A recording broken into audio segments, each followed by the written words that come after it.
"Humans do not follow the rules," Warmarshal Eli Marsh said, and let the recorder drone hold the sentence in the air a moment before he went on.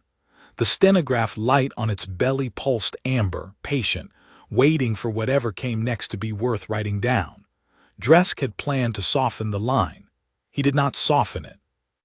He had learned, over 11 campaigns and 40 years of shell growth, that the record did not forgive a marshal who flattered his own memory.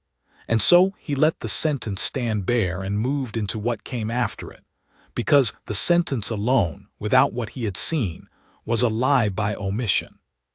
He did not begin with the border post. He began 3 months earlier, on a parade yard the color of wet ash, with a company nobody in the Vekthari Concord had wanted to claim.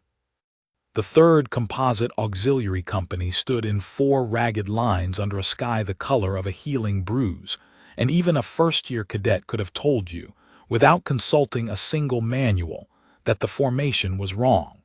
The spacing sagged in the 3rd rank. 2 bronze shell troopers had drifted half a pace out of true. A knot of dun shell, husk caste, the word men used when they thought no officer was listening, stood apart from the humans entirely, the old segregation holding even here, even now, out of habit more than order. Dresk had walked past worse formations in his career. He had never walked past one that the Concord itself had already given up on. He had come to observe, not to command.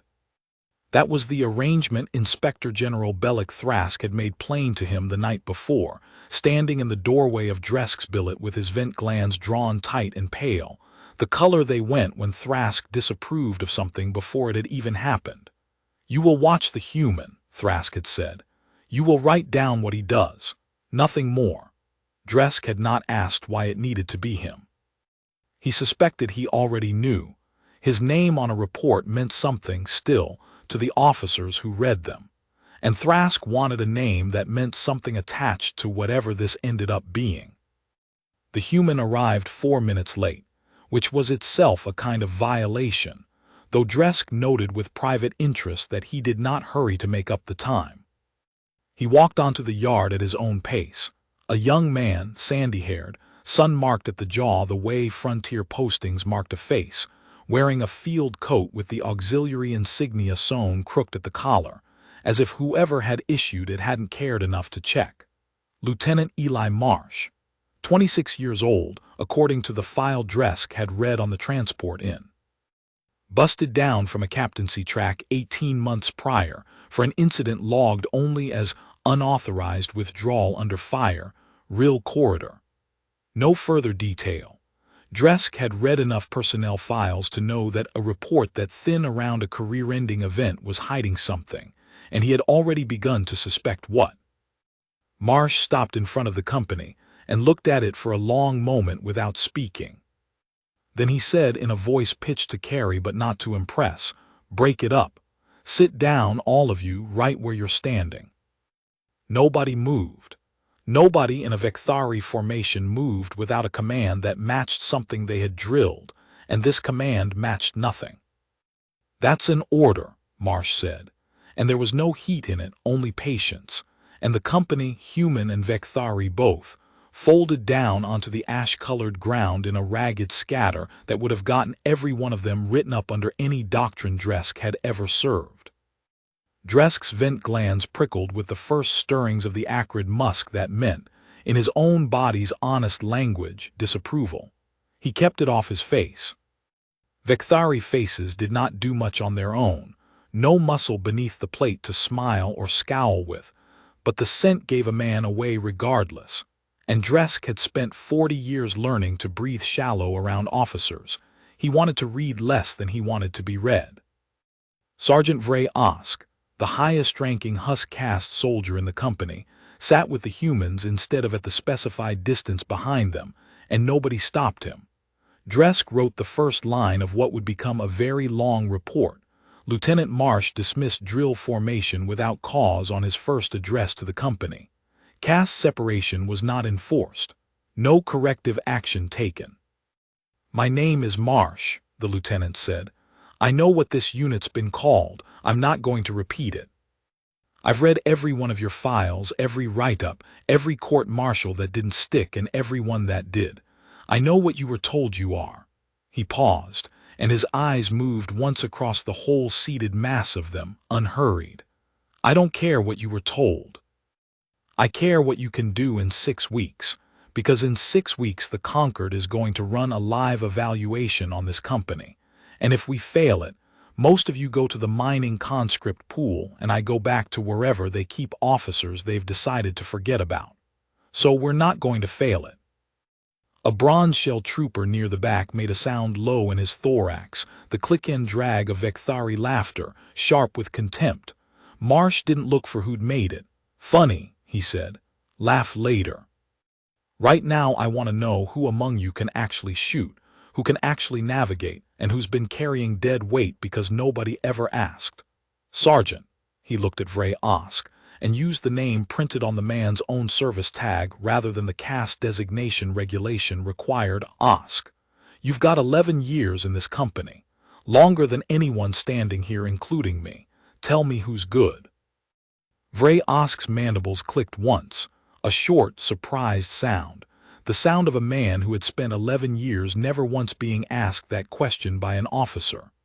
Dresk, watching from the yard's edge, felt his own vent glands shift color, though he did not yet understand toward what. He wrote Infraction 2. Addressed a Dunshell soldier by name and solicited his professional judgment in front of the company, in violation of Concord Military Code, Article 60, on caste address. He underlined nothing. The record did not permit underlining, but he looked at the line a moment longer than he needed to before moving his stylus on.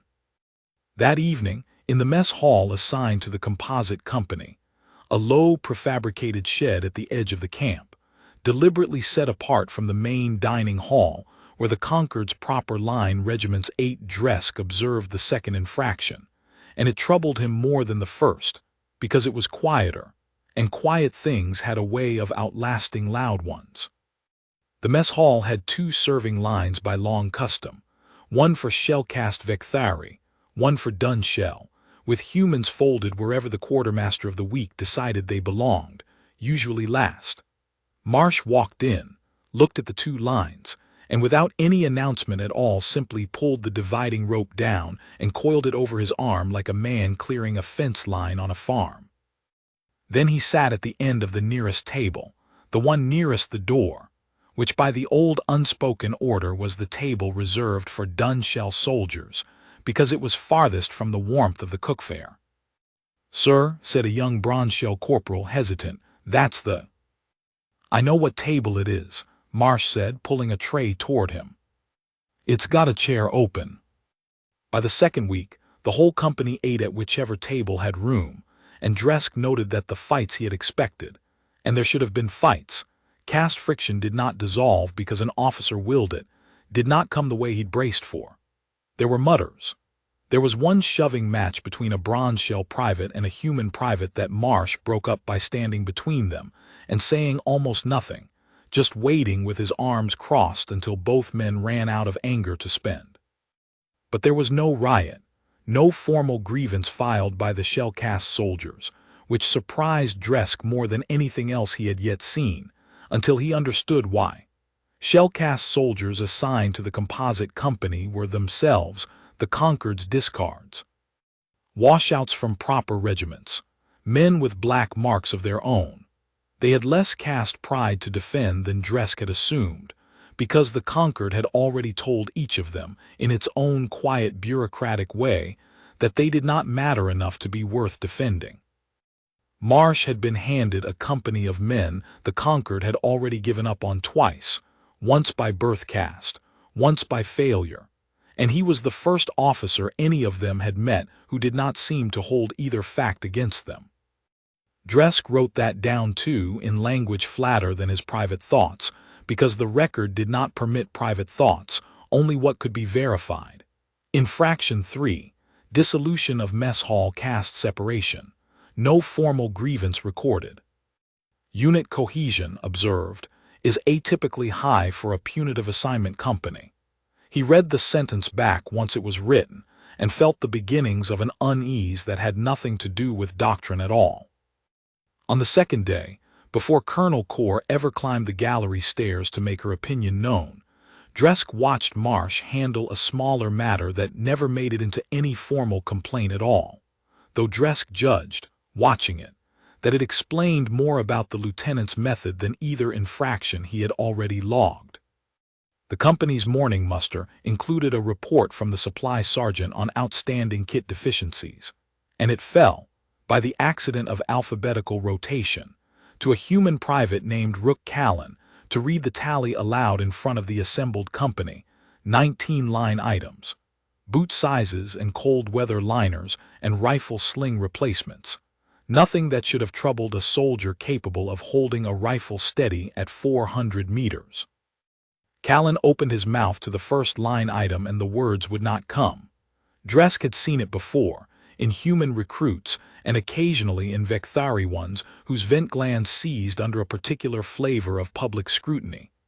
A stammer, sudden and total, the kind that fed on its own audience and grew worse the longer the silence stretched. The company waited. A bronze shell corporal near the front shifted his weight, the small, impatient motion of a soldier watching another soldier fail in public, and Dresk understood, watching Callan's jaw work uselessly around the first syllable of boots, that whatever officer had commanded this boy before Marsh had likely let that silence stretch until it became its own punishment. Marsh did not let it stretch. He crossed the 10 meters between his own position and Callan's in 4 unhurried steps, took the supply tally out of the private's hand without comment, and said, not unkindly, not performing patience for the company's benefit, only stating a fact the way he stated all of them. Numbers, not sentences. Read me the boot sizes first, smallest to largest, nothing else. Callan's mouth closed. His eyes came up uncertain. Go, Marsh said, and stepped back half a pace, and Callan read the boot sizes, 6 of them, smallest to largest, clean and fast and without a single hitch, because a column of numbers, Dresk understood watching it happen, asked nothing of a stammering man that a sentence with an audience listening for his failure asked of him. Marsh handed the tally back once the private had found his rhythm, and let him finish the rest of it his own way, in whatever order made the words come easiest, and did not remark on the accommodation to the company at all, moved on to the next item on the morning's business as though nothing had happened worth noting. But Dresk, watching from the yard's edge, noted it, because he had reviewed Callan's file on the same transport that had carried Marsh's, and the file recorded, in the same clipped official language that had told him nothing useful about Skell or Tanner until he'd asked them himself, that Private Callan had been recommended for reassignment to a non-speaking logistics post 8 months prior, on the stated grounds that his stammer represented an unacceptable liability to unit communication under stress. Dresk had read that recommendation and thought little of it at the time. He thought considerably more of it now, watching a boy who could not read a boot-size tally aloud without folding, moving through a bayonet drill 20 minutes later with a precision that drew no comment from anyone at all, because nobody in the composite company had ever been taught to expect his silence to mean incompetence. He asked Marsh about it that evening, in the flat interrogative tone he reserved for anything he intended to write down exactly as answered. Your file recommended Private Callan for reassignment on the grounds of a speech impediment. You did not act on the recommendation. No, sir, Marsh said. I read it. Then I watched him work a comm relay under a training scenario in his second week, patched a channel fault nobody else caught, called it out clean, no stammer at all, because he wasn't performing for an audience, he was solving a problem. I've got a theory, for what it's worth. I think some men don't stammer because they can't find the words. I think they stammer because somewhere along the way, somebody taught them that every sentence they open their mouth to say is being graded before they finish it. Take the grading away, they talk fine. He shrugged, the small economical motion Dresk had come to recognize as the closest thing to a shrug the man permitted himself in front of a superior officer. Costs me nothing to test the theory. Cost the Corps, a working comm operator if I hadn't. Dresk wrote the exchange into that evening's log under the heading he had begun, without quite deciding to, reserving for observations that were not infractions at all. The same heading that would eventually hold Skell's marksmanship pairing, and the mess hall's quiet dissolution. A heading with no doctrine number attached to it. Only the plain fact of a method working on a man the Concord's own paperwork had already written off. He did not yet know, writing it, that he would watch Rook Callan's voice matter a great deal more than a supply tally before the season was through. He only knew, closing the entry, that the boy had read 6 boot sizes clean, and that no officer before Marsh had apparently thought the exercise worth trying. Colonel Vashti Kaur found him on the 3rd day, in the observation gallery above the drill yard, and made her opinion known before she had even finished crossing the room. Kaur commanded the 1st Spear, the Concord's most decorated line company, iron shell to the last trooper, a unit that had not lost a formal war game in 6 years, and she wore that record the way other officers wore medals, visibly, and with the expectation that lesser units would clear a path. "You're documenting him," she said. "It was not a question." "I am," Dresk said. "Good. Document that he dissolved a mess hall on his 2nd day. Document that he has a dun-shell sergeant giving tactical opinions like an officer of rank. Document that he calls his own men by their given names as if this were some human sentiment novel." Kaur's scent had gone sharp and metallic, the smell Vekthari carried when they were building toward a formal complaint rather than merely venting one. "This is not discipline, Warmarshal. This is a man dismantling every structure that keeps a unit from becoming a mob, and the Concord is going to let him do it for 6 more weeks, because Thrask wants a clean failure on the record before he moves against the whole Auxiliary Corps program." "That may be true," Dresk said. "It is true." "It may also be true," Dresk said, choosing the words with the same care he chose them for the record, "that a company nobody expected to survive its own posting has, in 3 days, stopped fighting itself." He did not say more than that. He had not yet decided what he believed, and Kaur was not a woman he intended to think aloud in front of. Kaur's mandibles clicked, short and dismissive, the Vekthari equivalent of a scoff. "Ask me again in 6 weeks," she said, and left him to the yard. Dresk went down to the range floor that same afternoon, not to correct anything, only because a marshal who wrote a report from a gallery rail alone had never once, in his experience, written an honest one. He found a human private named Co Tanner running a rifle drill against a row of scrap metal silhouettes at a distance most instructors would have called wasteful, and asked him, in the flat interrogative tone he used on any soldier whose file he had not yet finished reading, why the range card in his hand showed 3 failed courts-martial before this posting. "Fighting, sir," Tanner said, not looking up from the sights. 3 different postings, 3 different men I put in the infirmary. I've got a temper the Corps decided wasn't worth the paperwork anymore." He fired, and the silhouette 400 meters out folded at the waist joint Dresk had privately guessed correctly was the hardest target on the row. "Lieutenant asked me the same question my first week. Then he asked what I was angry about. Nobody'd asked me that one before either."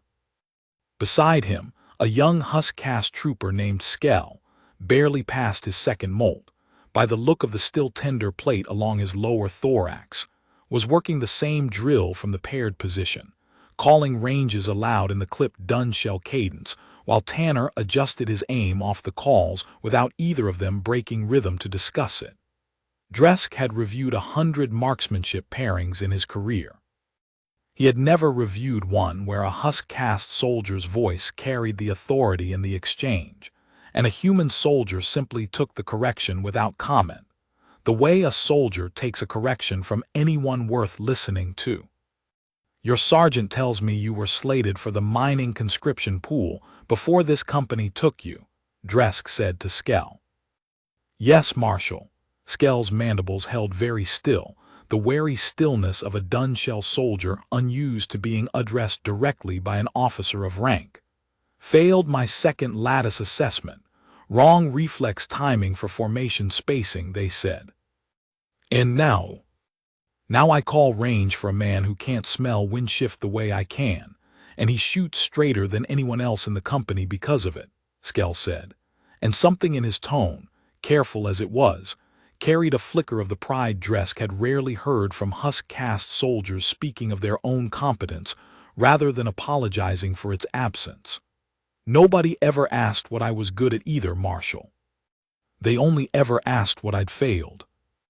Dresk wrote none of that into the day's formal entry, because none of it was, strictly, an infraction of doctrine. No article governed what a marshal was permitted to ask a private, or what a private was permitted to answer. But he carried the exchange with him back up to the gallery rail that evening, and found that it sat beside the tally of broken articles in a way that made the tally harder to weigh than it had been that morning. And he understood, not for the last time that season, that the record's demand for honesty extended further than the columns it gave him to fill. The formal objection, when it came in those same days, did not come from Thrask or from Core at all, and Dresk noted, receiving it, that its source troubled him more than either officer's opposition had. A delegate of the Shell Convocation, the body of caste elders that held no formal military rank but whose informal authority over caste custom ran deeper than any regulation Dresk had ever served under, arrived at the training camp unannounced.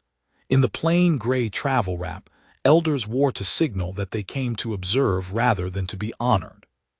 His name was Farron Ost, an aging ironshell whose mold scars marked him as a veteran of a war fought before Dresk's own commission, and he requested, through the camp's administrative office, a formal audience with the composite company's commanding officer, not to inspect the training, the request specified, but to inspect the caste order of the mess hall.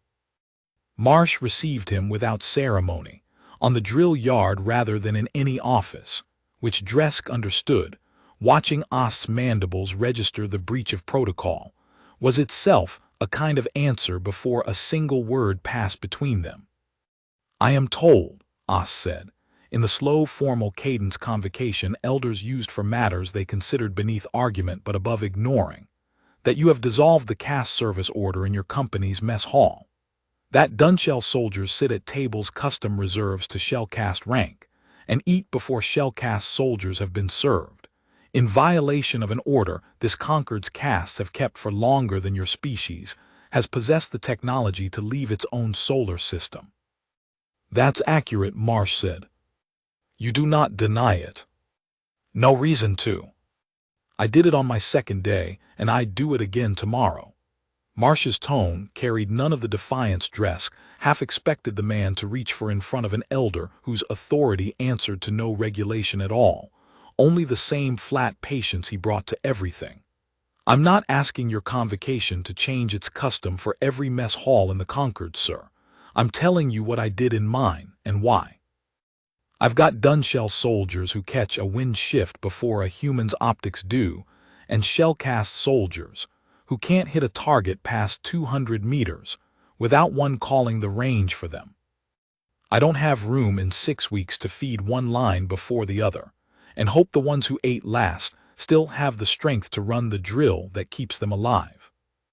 Ost's vent glands shifted through a color Dresk had rarely seen on an elder of the convocation, not the flat disapproval he had expected, but something closer to the deliberate stillness of a man recalculating an argument he had arrived certain of. "Custom is not merely appetite, Lieutenant. It is memory. The order of the mess hall remembers 3 centuries of a Concord that held together because every soldier in it knew his place before he knew his rifle." "I understand that's what it's for," Marsh said. "I'd only ask you to walk through my mess hall before you rule on whether it's working. Not the drill yard, sir, the mess hall.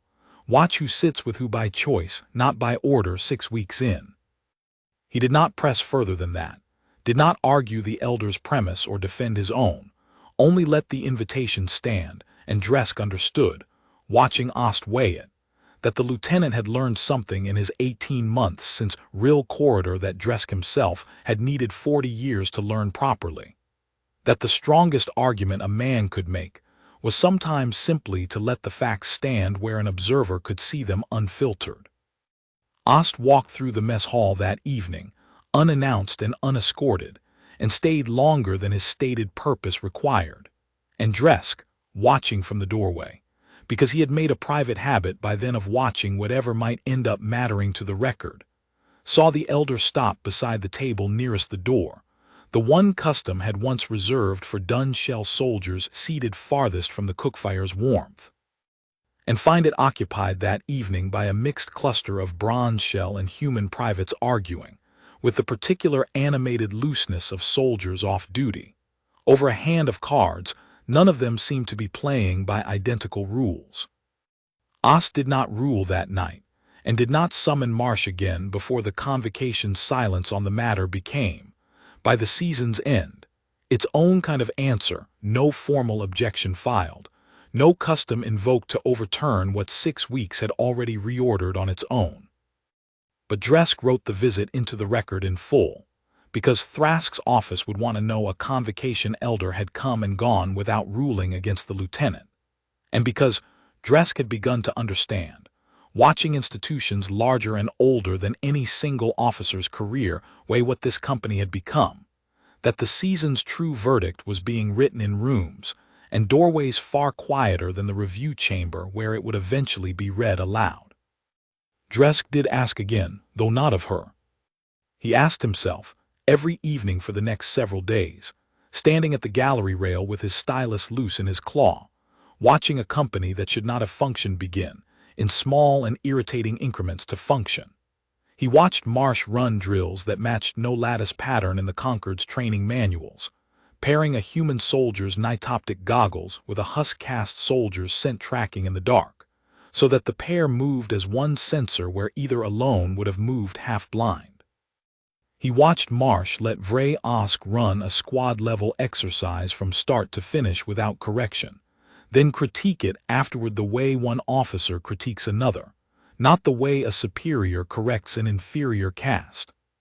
He watched the company's marksmanship scores climb past the Concord's own median inside of 10 days, not because the individual soldiers had suddenly become better shots, but because Marsh had stopped wasting their mornings on formation drill they'd never needed and started spending it on the thing that actually got them killed or kept them alive.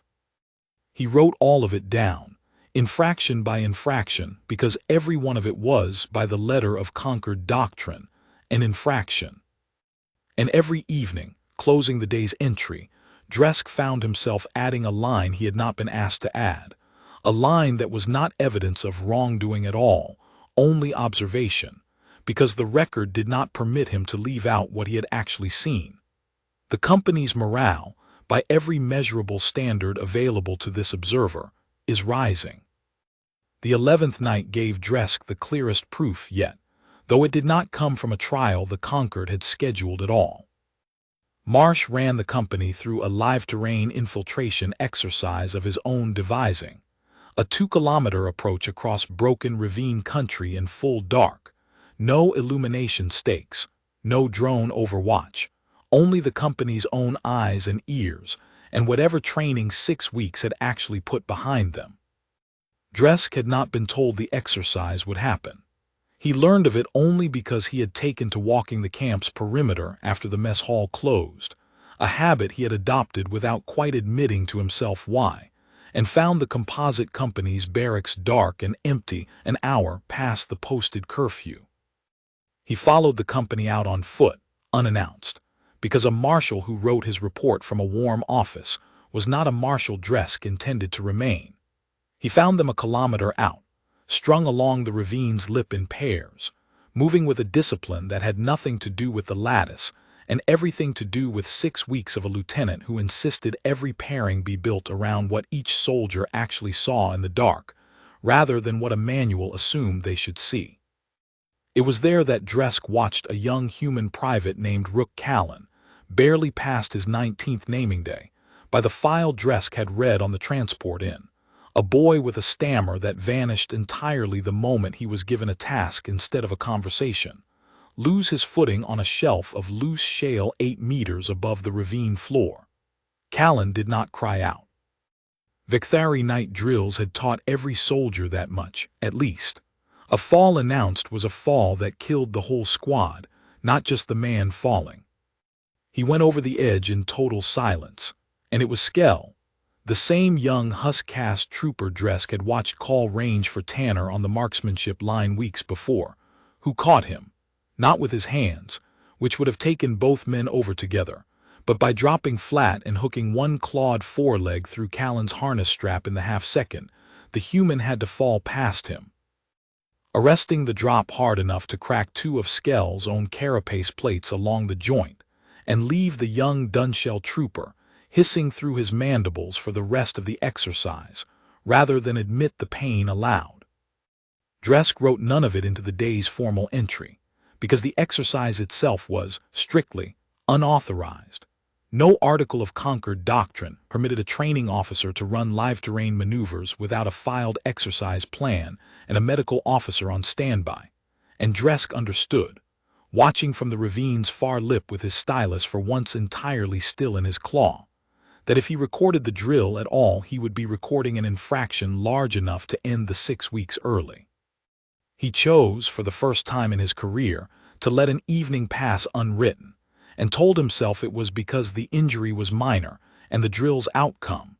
No soldier lost, 1 cracked plate, a rescue executed in under 2 seconds by a trooper the mining conscription pool had already written off as unfit for anything requiring fast reflexes, was not in the end a fact the record needed to hold, only a fact Dresk himself needed to have seen. He asked Marsh about it the next morning, on the drill yard, in the flat interrogative tone he reserved for questions he already suspected the answer to. "You ran an unauthorized live exercise last night, Lieutenant. Unsupervised terrain, no filed plan, no medical officer present. A trooper is presently in the infirmary with a cracked plate." "Yes, sir," Marsh said, without defense and without apology, the same register he used for everything. "I run one a week. Always have since the 2nd week. I don't file a plan because if I file a plan, Thrask's office reviews it, and if Thrask's office reviews it, it gets canceled, and then the first time this company crosses broken ground in the dark for real, it'll be the first time, not the 10th. That is a court-martial offense, independent of anything the proving concerns itself with," Dresk said. "I know, sir." Marsh looked past him, toward the infirmary tent where Skell was refusing, loudly and in 3 different Dunshell dialects the camp medic did not speak, to be kept overnight for observation. "You didn't write it down last night. I noticed. I'm not going to ask you why, because I think I already know, but I want you to hear me say it plainly once. I'm not doing this because I like risk, Marshal. I'm doing it because the risk of a soldier's first live night crossing happening in front of an enemy instead of in front of a training cadre is worse than a cracked plate. I'd rather spend that plate here than spend a man there." Dresk did not write the exchange into the record either, though he carried it, as he had carried the conversation with Skell weeks before, back to the gallery rail that evening, and found that the 2 conversations had begun, without his quite intending it, to form the shape of an argument he suspected he would eventually have to make out loud, in a much colder room, to men who outranked him. Major Treger Sill of the Concord's 2nd Fleet Marine Regiment arrived at the training camp 3 days later on an inspection tour that had nothing officially to do with the composite company, and made a point, over the evening mess, of asking Dresk, loudly enough for half the officers' table to hear, whether it was true the Warmarshal had spent 6 weeks chaperoning a human boys' kindergarten. Dresk answered him with the trial times and casualty counts from the advance, recited without inflection, and watched Sill's mandibles go still for a long moment before the major changed the subject to something that required less arithmetic. Dresk wrote that exchange into the record too, in full, because a marshal's professional reputation being tested in a mess hall was, he had come to believe, exactly as much a part of the true account as anything that happened on the drill yard, and the record did not get to choose which humiliations were convenient to omit. 6 weeks was the timeline the Concord had set for the composite company before the live evaluation known across the officer corps as the Proving 3 linked field trials, run with real ordnance and real terrain, designed a century ago to separate units fit to hold a line from units that would break one, and designed, more recently and more quietly, to give commanders like Thrask a clean, documented reason to dissolve any auxiliary formation that embarrassed the doctrine it was meant to serve. Dresk had sat on the review board for 11 provings in his career. He had never once seen a punitive assignment company survive the first phase. He did not expect the composite company to be the exception. He simply intended, whatever happened, to write down exactly what he saw, because that was the only part of his own service he had never once compromised, not for Thrask, not for Corps, not for any marshal above him. And he did not intend to start now, on account of a 26-year-old human who broke every rule Dresk had spent a lifetime enforcing and somehow left his men better for it every single time. The morning of the proving's first phase, Dresk stood at the review line with Thrask on one side of him and Corps on the other, and watched Lieutenant Marsh walk his company to the start marker in a column formation that matched, for once, exactly what the manual required: tight, orderly, correct, and understood with the first real flicker of something like respect that the man knew precisely which rules were worth breaking and which were worth keeping, and that the difference in his mind was never doctrine, it was only ever whether a rule got someone killed. The advance was the first trial, and it was built to punish hesitation. A kilometer of broken ground, 3 fortified positions manned by drone-guided defense turrets running live rounds at reduced lethality but real impact force, and a Lattice doctrine solution that every company before the composite had run the same way for 6 years. Advance in locked formation, absorb the turret fire as a unit, let the formation's discipline carry it through because no individual soldier broke rank to think for himself. Corps' first spear had run it 4 days earlier in 11 minutes, with 2 soldiers carried off on stretchers, and posted the best score of the season. Dresk had watched that too and written it down without comment, because 11 minutes and 2 stretcher cases was, by every standard the Concord used, a success. Marsh's company crossed the start line in the tight, correct column formation Dresk had seen at the marker, and then, 40 meters past the first turret's engagement range, broke apart entirely. It did not look like chaos. Dresk understood that only because he was watching for the shape underneath it, the pattern a man who had spent 40 years reading formations could not help but see even in its absence. Marsh split the company into 4 uneven teams the moment the first turret opened up, sent 2 wide around the flanks where the broken ground gave cover the manual straight-line advance never used, held the other 2 back in overlapping fire positions to suppress the turret while the flanking teams closed. Vray Osk led one flank team himself, moving low and fast through a drainage cut Dresk hadn't even known was navigable, and took the first turret's control node out with a satchel charge before the position had fired more than 9 rounds. He unlatched the formation inside the engagement envelope, Corps said very quietly beside him. Her scent had gone sharp again, but underneath the sharpness Dresk caught something else now, something that had not been there 4 days ago watching her own company bleed for its discipline. That's a court-martial offense on its own, Warmarshal, regardless of outcome. Note the outcome anyway, Dresk said and kept writing. The second and third turrets fell in the same pattern, flank and suppress. No soldier ever standing still long enough to be a clean target.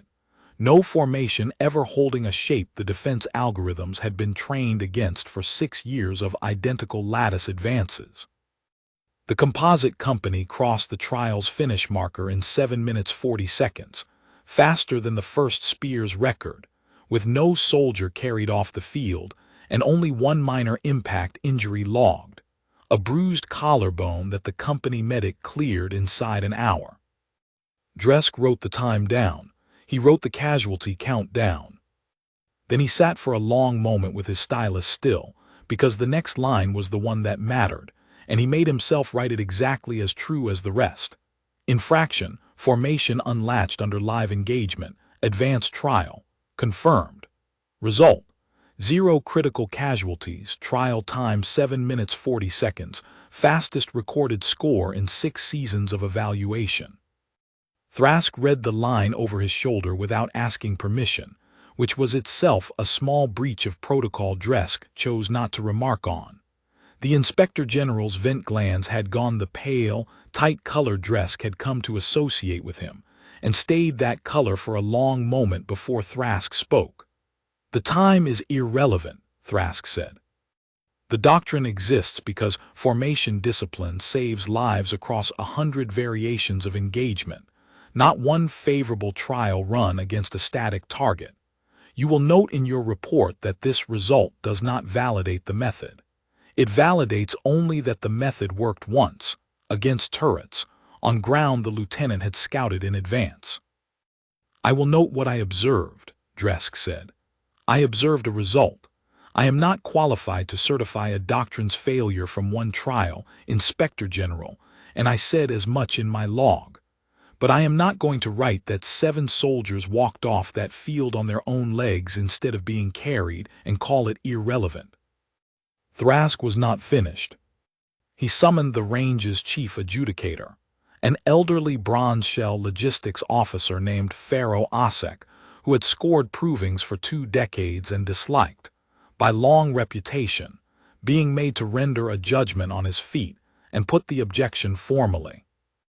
That Lieutenant Marsh had walked the trial ground 3 days before the scheduled run, which the Inspector General now argued constituted unauthorized reconnaissance of a live evaluation course, grounds for disqualification regardless of the recorded time. Osek consulted the standing regulation, read it twice, and looked up with the particular patience of a man who had adjudicated worse arguments than this one. "The regulation restricts access to the course during the scoring window," he said. "It says nothing about the 3 days prior. Every company that has run this trial in 6 seasons has been free to walk that ground beforehand. Colonel Corr's company did, this same week." He did not look at Corr when he said it, though the silence that followed had a weight that did the looking for him. "If the Inspector General wishes the rule changed, I will forward the request to the Doctrine Office. I cannot apply a rule retroactively to disqualify a result I have already certified." Thrask's mandibles worked once, sharply, and he said nothing further, though Dresk noted the exact wording of the objection into the record beside its dismissal, because a rejected challenge was still part of the day's true account, and the record did not get to choose which true things were flattering to write down. Thrask did not answer that. He turned and walked back toward the officers' pavilion, his gait stiff in the particular way Vekthari carried themselves when they intended to make a phone call, or the Concord's equivalent of one, to someone with more authority than the man they just failed to persuade. Corr lingered a moment longer, watching the composite company jog back toward its staging point, dust-streaked, loose-limbed. A few of them laughing the low human laugh Dresk had learned to recognize even without understanding the words. Vray Osk walked at the lieutenant's shoulder, and Marsh said something to him that made the sergeant's mandibles click twice, sharp and pleased, and Dresk understood he was watching a man be praised by his commanding officer in a manner the Concord's own regulations did not have a form for.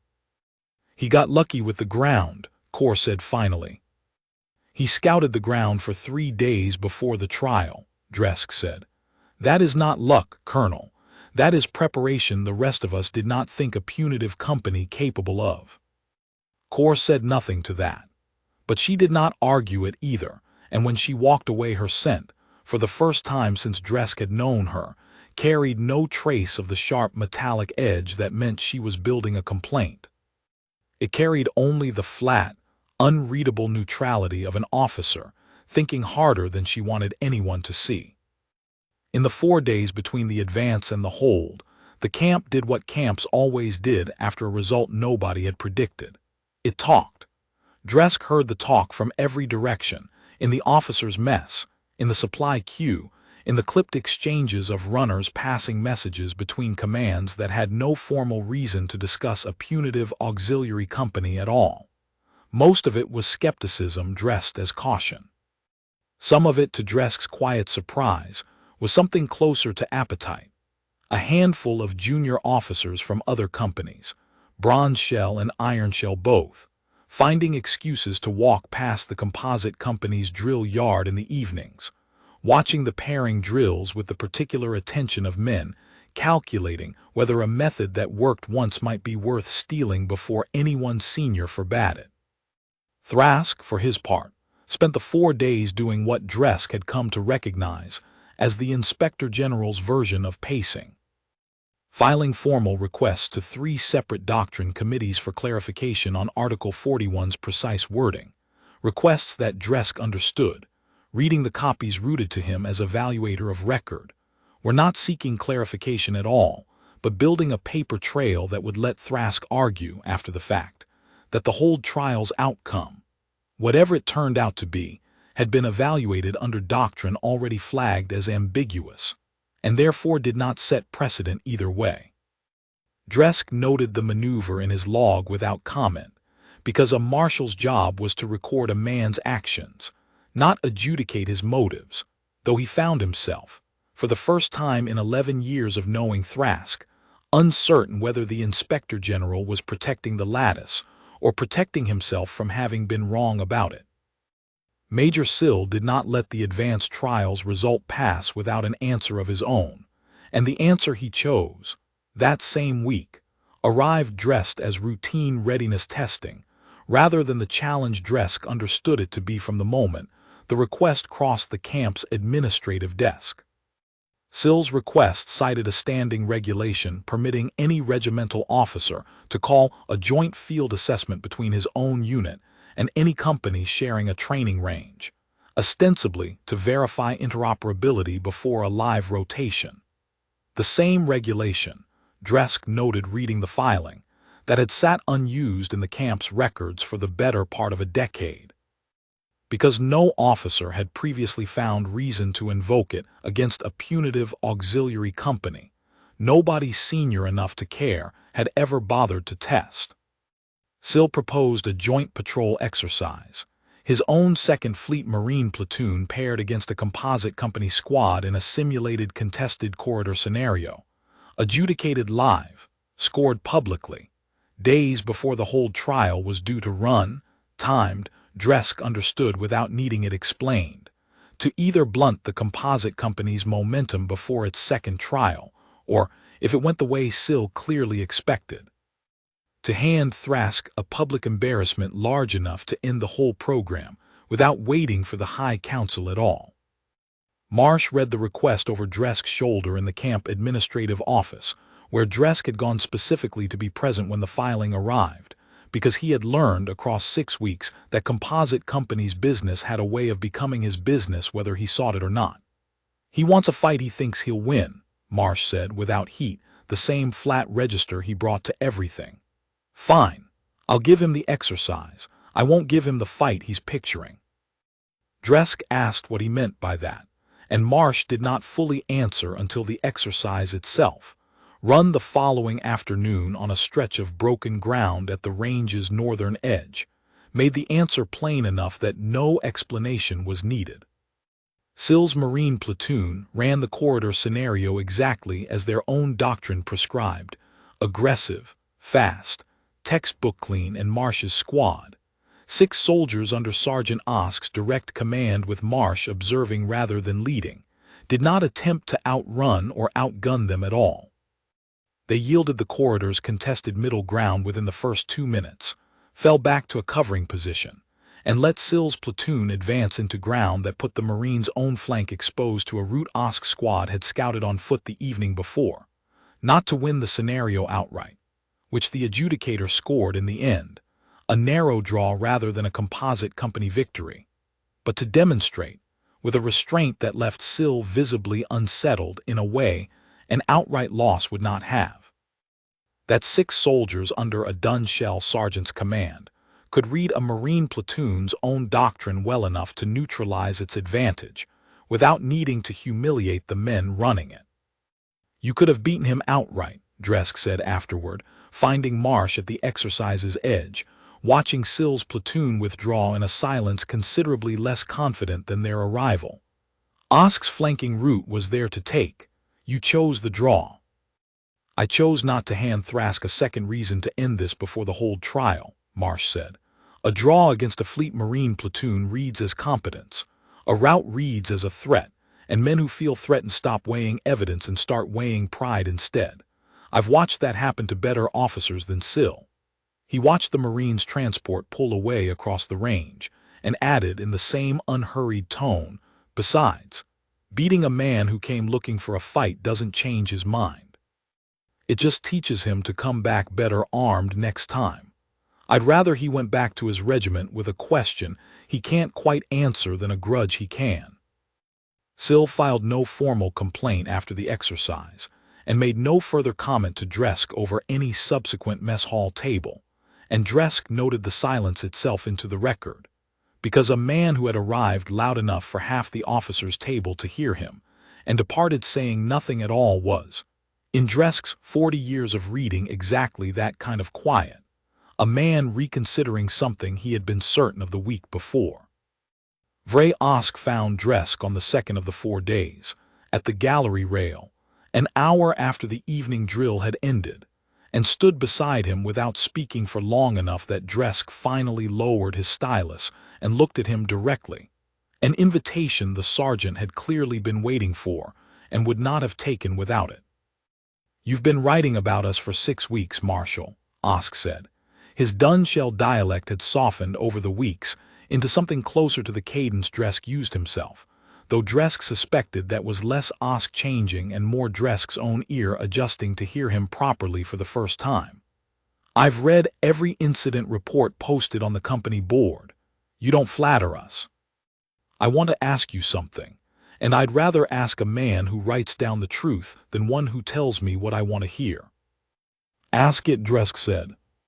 "If the council rules against the lieutenant," Osk said, "if they end this, do you believe it changes what happened?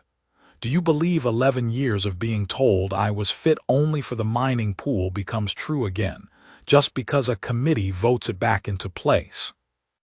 Dresk considered the question with the same care he gave every line in the record, because he understood, hearing it, that Osk was not asking for comfort. He was asking a war marshal of 40 years' service whether the truth Dresk had spent 6 weeks writing down was durable, or whether it was only true for as long as it was convenient to the men who outranked both of them. "No," Dresk said finally. "A vote can end a company. It cannot unhappen a result. I have watched you run a flank team through ground I would not have trusted to a veteran of 20 campaigns, Sergeant, and no ruling this council issues will make that untrue, whatever it decides to do about the company's future. I intend to say exactly that, in exactly those words, if I am ever asked to say it under oath." He paused and added, because the record was not the only place a man owed a plain answer, "I did not expect, 6 weeks ago, to be the marshal who said it. I do not regret becoming him." Osk's mandibles clicked once, the short surprised sound Dresk remembered from the first day on the parade yard, and he said nothing further, only inclined his head, a gesture with no formal meaning in Concord etiquette between an officer of rank and a Dunshell sergeant. And precisely for that reason, Dresk understood, the most honest gesture of respect the man had to offer. Colonel Corr came to the rail the following evening, uninvited, and stood in the exact spot Osk had stood the night before, though Dresk did not think either of them knew that. She did not open with an argument this time, which was itself a change large enough that Dresk noted it privately before she had said a word. "I ran the hold 4 days ago," she said. 40 minutes, full doctrine, 6 stretchers. I would run it exactly the same way again tomorrow, War Marshal, because I still believe the doctrine is correct in the general case. Across 100 variations of an engagement I have not personally witnessed fail."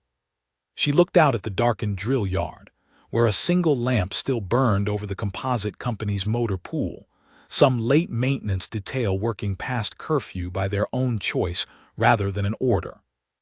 "But I have begun to wonder, watching this company, whether correct in the general case has ever been enough of an answer for the specific soldier standing in the specific gap where the general case does not hold. That is not a comfortable thought for an officer who has spent 30 years teaching cadets that the general case is the whole of the discipline." "It is not," Dresk agreed. "I have found very little about the last 6 weeks comfortable, Colonel. I do not think comfort was ever the standard the record was built to protect." Kaur said nothing further, and left before the lamp over the motor pool went dark, and Dresk understood, watching her go, that whatever verdict she carried into the whole trial the next morning, it would not be the same verdict she had carried into the advance. The second trial came 4 days later, and it was built to punish retreat. The hold required a company to occupy a fortified ridge position and defend it against a simulated armored push for 40 minutes, using live round defense emplacements on both sides. Concord doctrine absolute on the point that a defending unit did not abandon a held position under any circumstance short of a direct order from 2 ranks above the company commander. A rule written, Dresk knew from his own service. After a disaster 3 centuries old in which an entire division had crumbled the moment individual units began making their own calls about when a line was lost, the rule had saved armies. It had also, in the 100 years since, killed soldiers who stayed in positions that had already become graves, because no one above them was watching closely enough, or quickly enough, to issue the order that would have let them live. Kaur's first spear ran the hold 3 days before the composite company, and held the ridge for the full 40 minutes exactly as doctrine demanded, absorbing the armored push at the point of contact rather than yielding an inch of ground. They won the trial. Dresk stood at the review line and watched 6 stretchers carried off that ridge, 2 of the 6 soldiers on them not moving under their own power at all, and wrote the casualty count into the record beside the victory, because both were true at once, and it was not his place to decide which fact mattered more. The composite company took the ridge 40 minutes later, in the gray hour before evening, and Marsh did something that made Kaur, standing beside Dresk at the rail, go rigid enough that her chiton creaked audibly at the joint. 12 minutes into the armored push, with the simulated line beginning to buckle at its left flank exactly where the terrain gave the attacking force its clearest lane, Marsh pulled his company off the ridge. Not rooted, not broken. Dresk watched it happen and understood, even as his own vent glands flared with the reflexive alarm of 40 years doctrine screaming that this was wrong, that what he was watching was not a collapse. It was a withdrawal executed with more discipline than most units managed a defense, squads peeling back in sequence, covering fire rotating team to team, wounded carried rather than left, the whole company reforming 400 meters back on a secondary rise that gave them a narrower kill zone and put the attacking force's momentum against itself. The armored push, expecting a held line and finding empty ground, overextended into terrain the retreat had deliberately left favorable to the defenders, and the composite company retook the original ridge 9 minutes later from a flank the attacking force had stripped bare to press its advantage. Final casualty count, composite company, 1 soldier with a fractured wrist from the withdrawal's pace across broken ground. The ridge, by trial's end, was held. "He abandoned the position," Kaur said. Her voice had lost its earlier certainty, and what replaced it was something Dresk had not expected to hear from her, not outrage exactly, but the flat, disoriented tone of an officer watching a result she could not file under anything she already believed. Doctrine requires he hold to the last order from 2 ranks above his own command. He held nothing, He gave the ground away and then took it back cheaper than I paid for mine. He gave the ground away for 12 minutes, Dresk said, and got it back for the cost of one wrist. That is not the point, Warmarshal. No, Dresk agreed. The point is that 6 of your soldiers went to the medical tent and 1 of his did, and both companies are being scored this evening as having successfully held the ridge. He let that sit, then added, because the record required it and because he found, to his own mild surprise, that he wanted to say it aloud regardless. I am not certain the doctrine accounted for a commander who could tell the difference between holding ground and holding a position that no longer needed holding. He wrote the trial into the record exactly as it had happened: the withdrawal, the regrouping, the retaken ridge, the single fractured wrist, and beneath it, in the space the record reserved for a marshal's professional assessment, he wrote a line he had not planned to write and did not. Once it was written, wished to strike. This observer notes that the withdrawal, while a clear violation of Article 41's hold requirement, produced the lowest casualty count of any hold trial scored this season, including 3 seasons prior. Whether this reflects a deficiency in Article 41 or an exceptional application of judgment by the company's commanding officer is beyond this observer's authority to determine, and is respectfully forwarded for review by the High Council's Doctrine Committee. He knew, setting the stylus down, that the line would draw Thrask's attention the moment the Inspector General read it. He wrote it regardless. The record did not permit a marshal to write what was convenient. It permitted him only to write what was true, and he had spent 40 years believing that rule mattered more than any other rule he served under, and he was not going to abandon it now because the truth had become inconvenient to a man he outranked. Thrask summoned him that same night, in a war room lit by the cold blue glow of the situation table rather than any warmer lamp, and did not offer him a seat. Your assessment line, Thrask said, reads as an endorsement. It reads as an observation, Dresk said. I am not endorsing a violation of doctrine, Inspector General. I am recording that the violation produced a result the doctrine itself is meant to protect: soldiers alive, ground held. If the doctrine cannot account for that outcome, the deficiency is not in my report. Thrask's mandibles worked slowly, the motion Vekthari made when weighing a response too sharp to say plainly. You have served 40 years believing in the Lattice, he said. Do you intend to spend your 41st season dismantling it because a human boy found a gap in it twice? I intend, Dresk said, to write down what I observe until someone above me orders me to stop, and even then I expect I would resign the commission before I falsified the record. You have known me 11 years, Inspector General.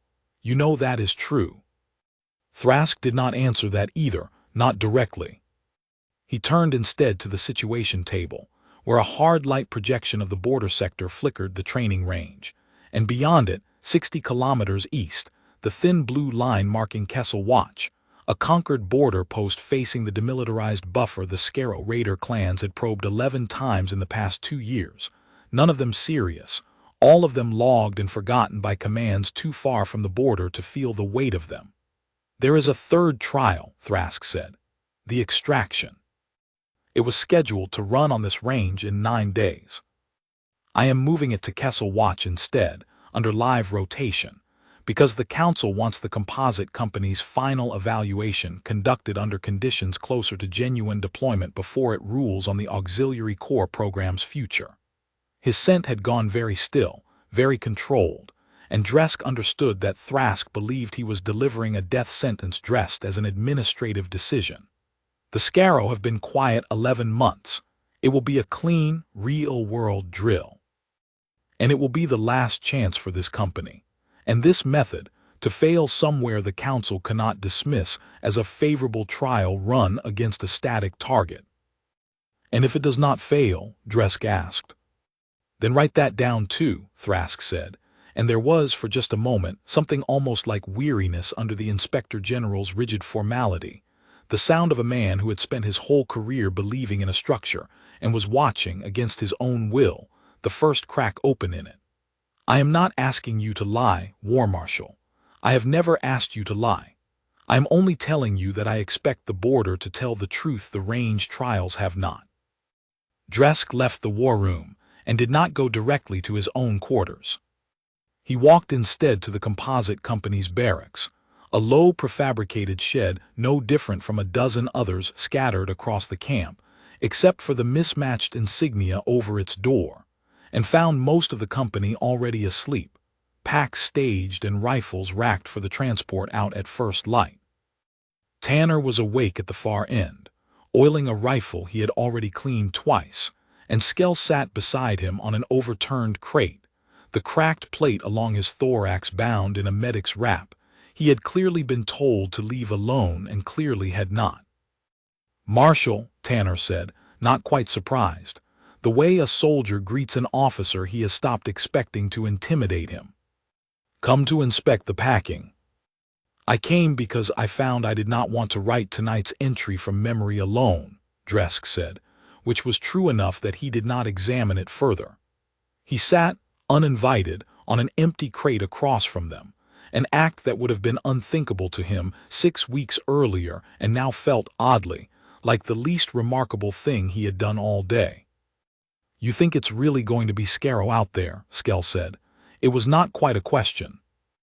"I think the Concord has moved this trial to a live border post specifically because the Inspector General wants a result the range cannot manufacture," Dresk said. "Whether that result includes contact, I cannot tell you. I can tell you the Scaro have probed that buffer 11 times in 2 years, and 11 times is not 0. Skell's mandibles held still for a long moment. The particular stillness Dresk had learned meant a young soldier working through a fear he did not intend to voice aloud. "I failed my Lattice assessment because my reflex timing didn't match formation spacing," he said finally. "Nobody ever tested whether my reflex timing matched something that wasn't a formation. Tanner says I called the wind shift on him 11 times faster than the range instruments did, back when we started drilling together. I don't know if that means anything out there. I'd like to find out is all. I'd rather find out than spend the rest of my service wondering." "That is near enough what the lieutenant told me on this same subject in different words," Dresk said, and found, saying it, that some of the coldness he had carried out of Thrask's war room had eased. "I intend to write down whatever I see tomorrow, Trooper, exactly as I have written down everything else. If what I see is you finding out, I will write that too."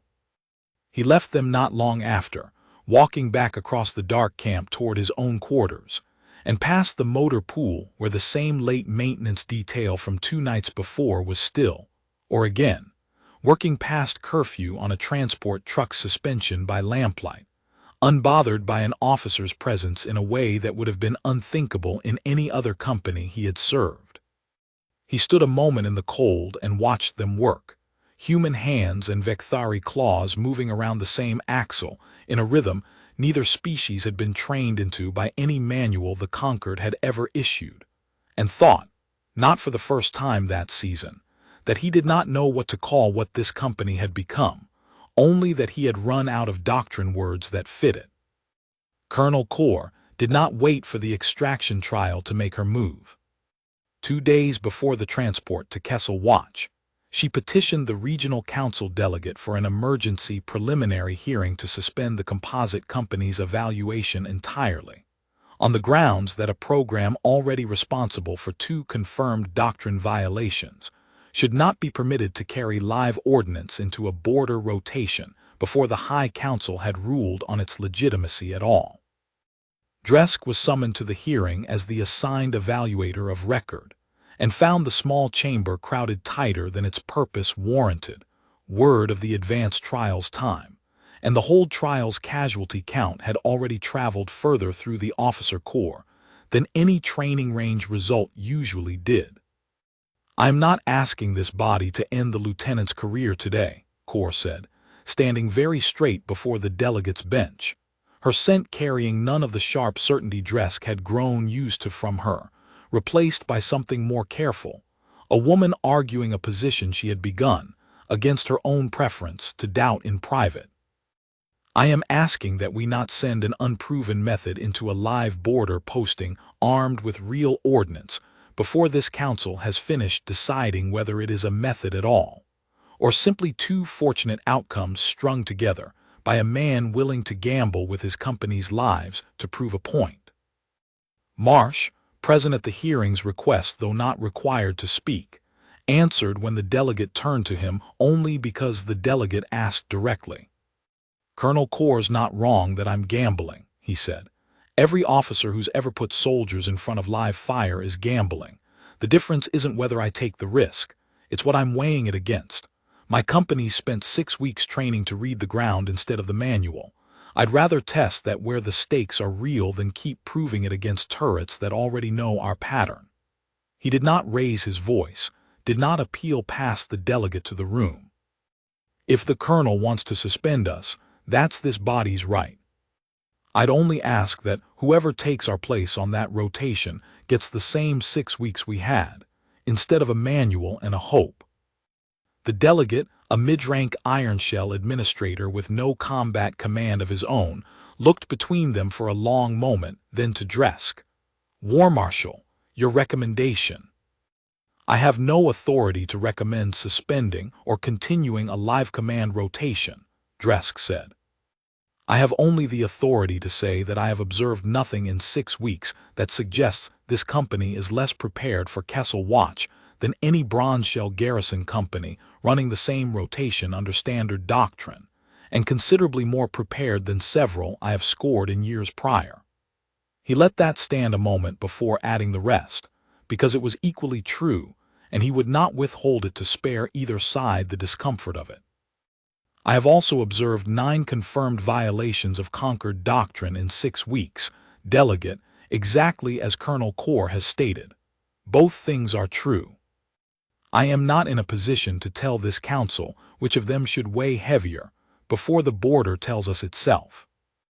The delegate denied the petition, narrowly, on the stated grounds that no regulation existed to suspend a scheduled evaluation absent a specific finding of unfitness.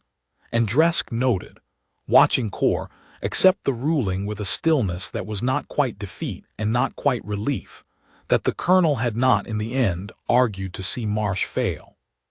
She had argued, plainly enough for anyone reading her sent correctly, to be reassured that someone above her was still willing to say no if the gamble went wrong, and Dresk understood, writing the hearing into the day's supplementary log, that this was the closest thing to an honest position anyone in the chamber had taken all afternoon, including himself.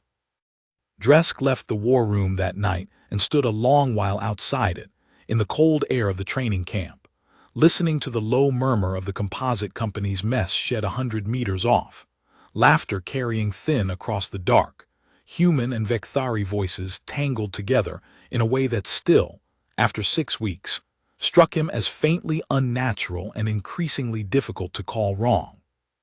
He thought about "real corridor," the 2 words buried in Marsh's file with no detail attached, and decided before he slept that night that he would ask the lieutenant himself what had happened there, because a report that thin was never really an absence of information.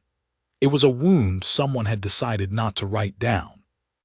Marsh told him 3 days later, on the transport out to Kessel Watch, in the flat, unhurried voice of a man who had told the story to himself so many times it no longer had sharp edges, only weight.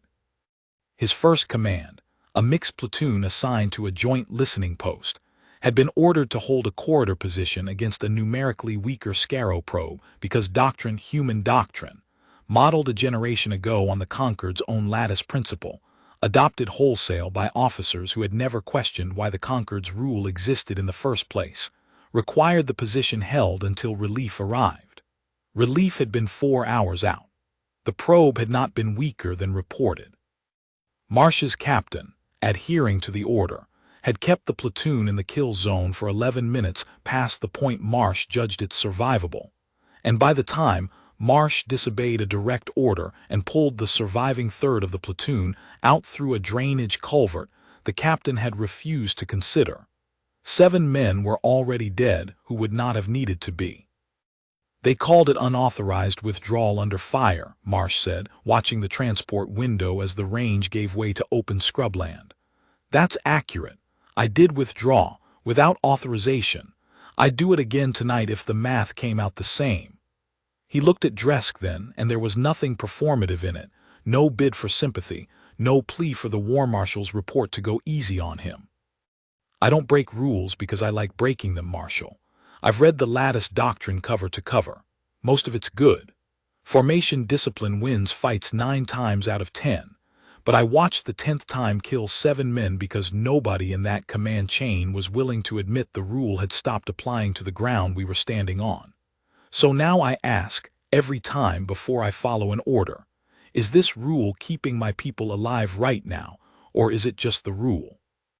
If it's just the rule, I break it, and I live with what that costs me on paper. Dresk said nothing for a long moment. Then, because the record was not the only place a man owed the truth, he said, "That is the most honest answer I have received from an officer in 11 years, Lieutenant. I intend to write it into my report exactly as you have said it." "You don't have to soften it for me," Marsh said.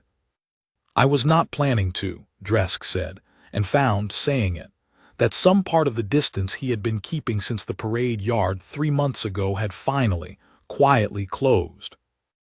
Vray Osk joined them not long after, settling into the jump seat across the aisle with the particular care of a soldier whose foreleg had only that week come out of a splint. And though he had not been part of the conversation, he had clearly heard enough of it through the transport's thin bulkhead to know what had been said, because he offered nothing in the way of surprise when Marsh introduced the subject again, obliquely, a few minutes later. "You never told the company why you run the drills the way you do," Osk said. "Only that you do." "They didn't need the story," Marsh said. "They needed the drills. The story's mine to carry, not theirs to fix." He looked out at the scrubland sliding past the window, the light going long and gold over ground that would, within a few hours, stop being training terrain and start being a border. "I used to think I owed the 7 men at Rill Corridor an explanation. Took me a long time to understand I didn't owe them an explanation. I owed them a company that wouldn't need one." Osk's mandibles worked slowly, a gesture Dresk had come to read, over 3 months, as the dun-shell equivalent of a man choosing his next words with unusual care. 11 years I served under officers who never once asked why a rule existed before they gave it to me, he said. "I used to think that was simply what an officer was. You're the first one who taught me it wasn't the only shape the job could take." He looked at Marsh, and then deliberately at Dresk. "Both of you, in your own ways." Dresk had not expected to be included in that sentence, and found, turning it over, that he did not know how to answer it in a way that satisfied the record's demand for precision.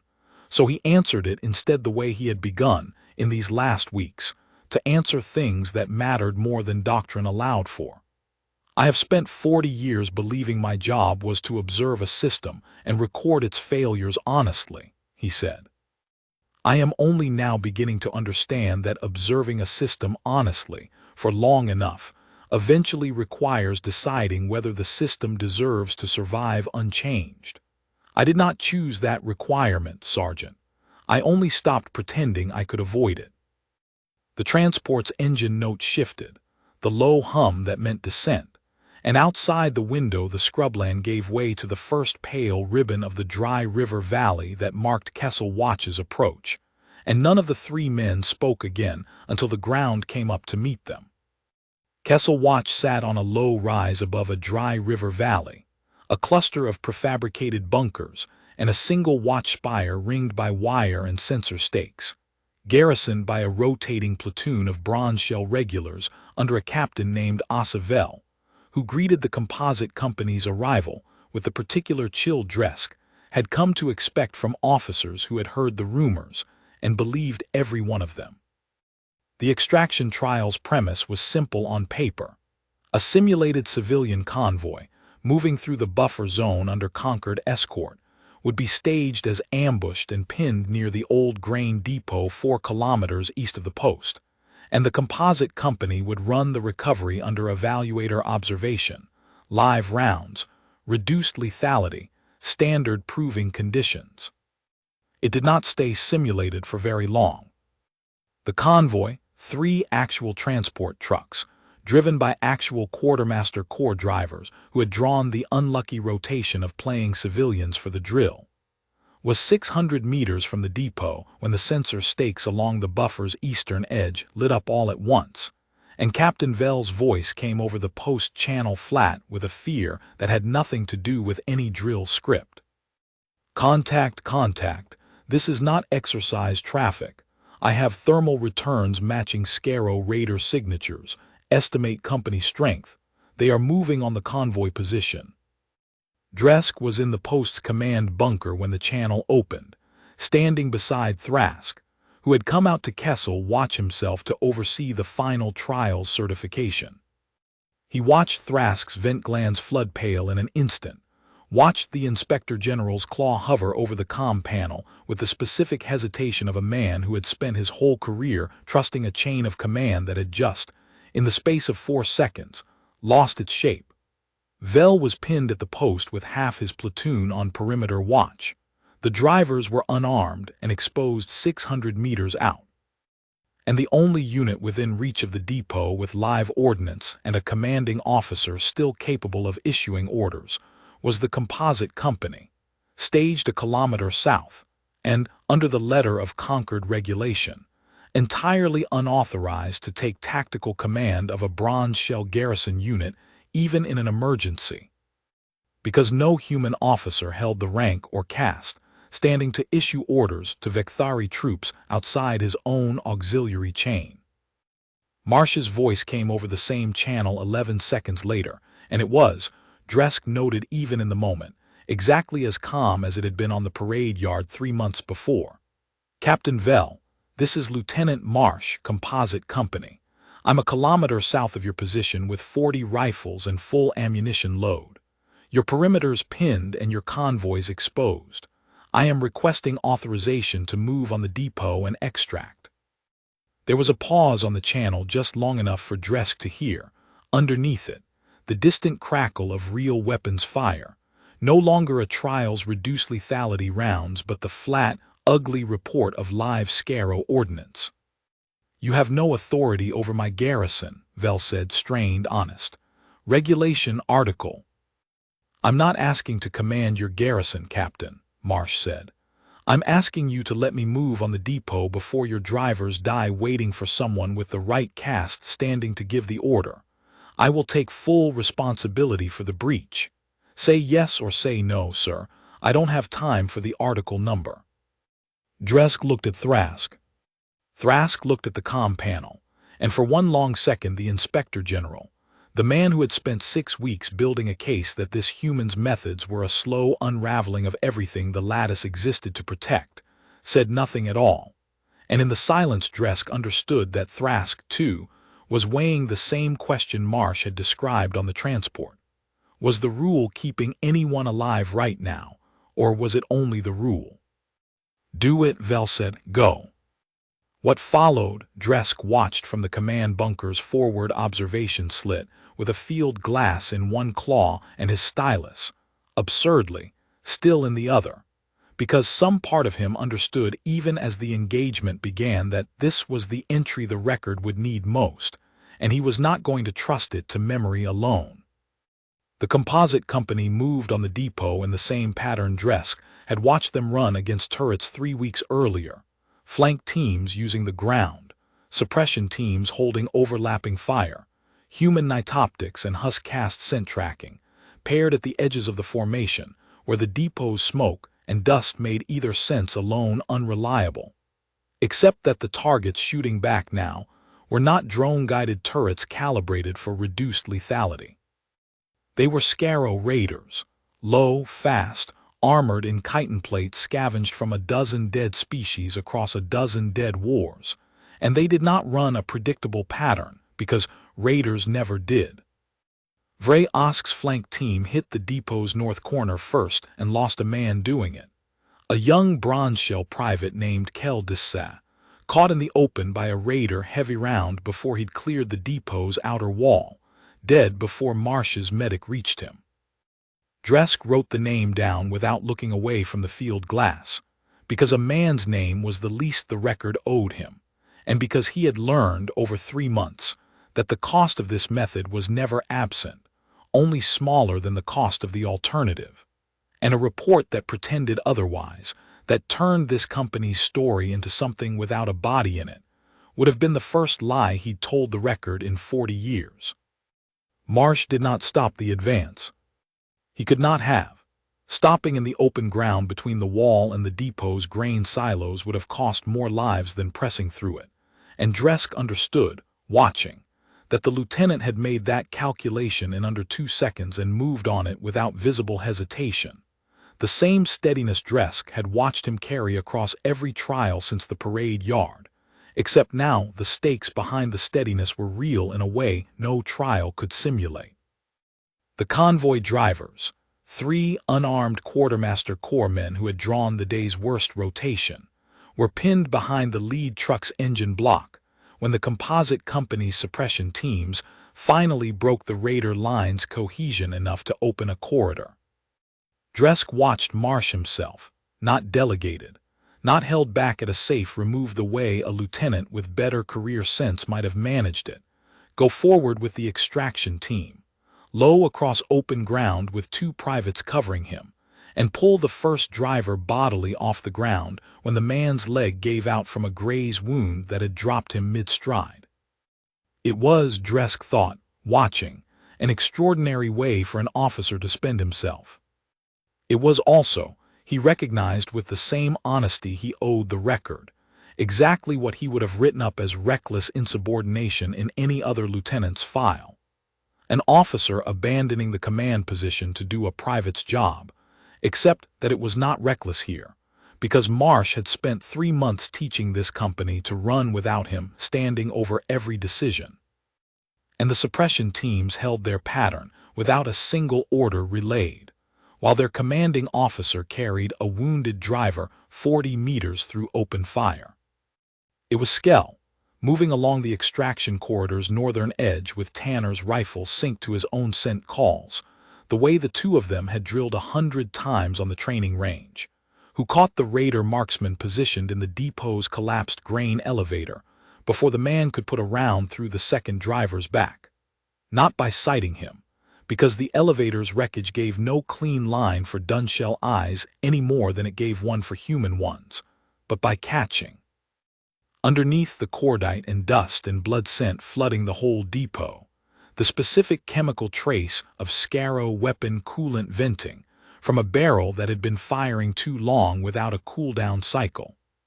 He called the range aloud in the same clipped cadence he used on the marksmanship line, and Tanner put 2 rounds through the elevator's shattered slats without a visible target to aim at, on nothing but a 19-year mole-told Dunshell trooper's word that something was there. The raider marksman came down through the wreckage a moment later, and the round that would have taken the second driver in the spine went into empty ground instead.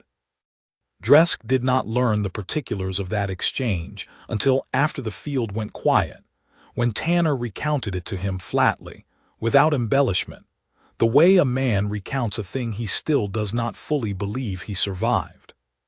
But he wrote it into the record that same night exactly as Tanner told it, because it was, more than almost anything else he witnessed at Kessel Watch, the plainest possible answer to the question Thrask had put to him on the transport days before, whether a method built on training every soldier to know why, rather than only what, could survive contact with an enemy that did not read the same manual either side had spent 3 centuries writing. The second wave came as the extraction team fell back toward the depot's south gate, a fresh raider element pushing in from the dry riverbed that Vel's post sensors had missed entirely, and it was this wave, not the first, that put Dresk himself briefly in the field of fire. He had left the bunker without quite deciding to, drawn forward along the perimeter track to get a clearer line on the depot. An old marshal's habit of wanting to see with his own eyes rather than trust a report he had not yet written, and a raider round took the observation post's sandbag lip apart 8 meters from where he stood, close enough that chitin dust and stone fragments scored a shallow line across his left foreleg before Vray Osk, moving with the same fast. Low-economy Dresk had watched him use against the depot's north corner an hour before, hauled him bodily down behind cover, and put 2 suppressing rounds downrange without breaking the motion.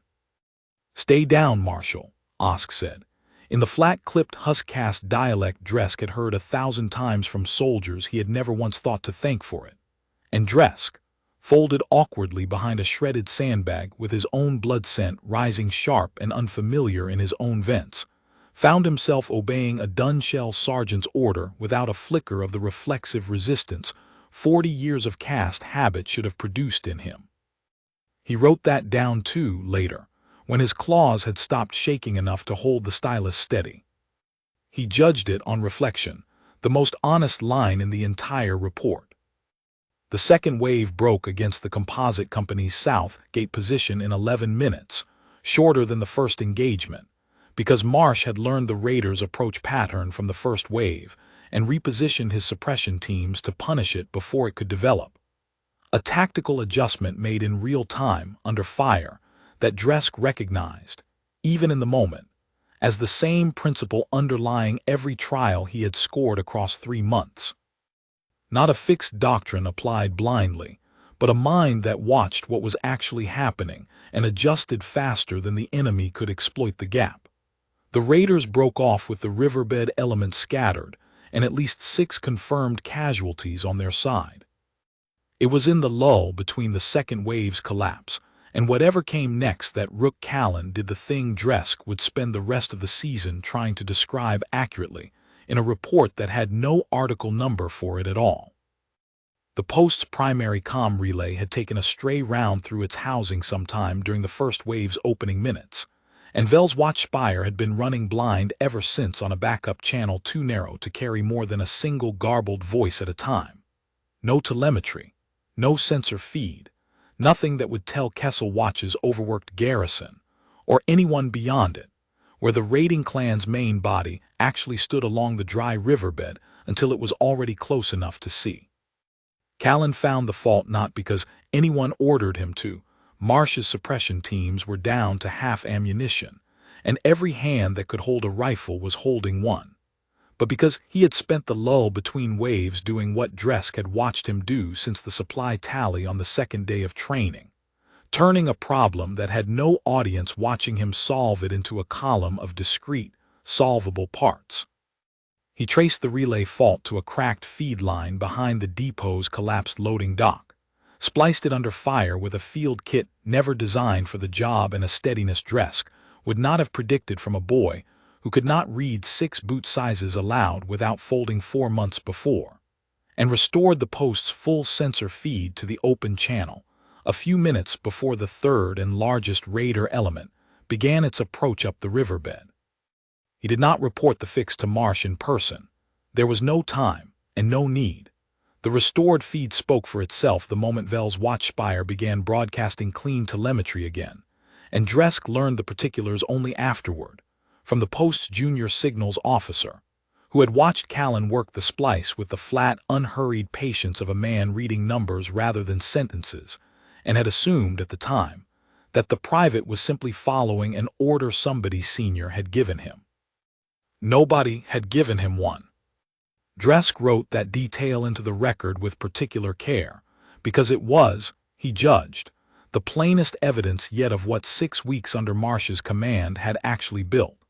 Not obedience faster than any other company's, but soldiers who no longer waited to be told which problem was theirs to solve.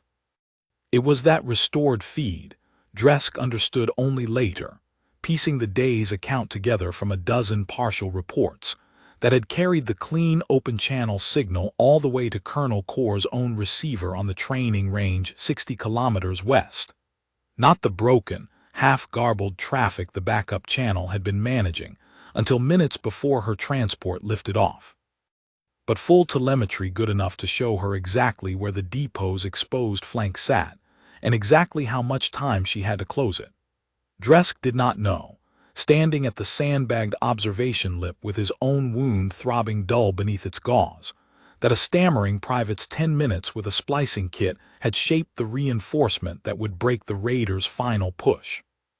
He learned it in fragments over the following days. The way he had learned to expect this company's true story always arrived.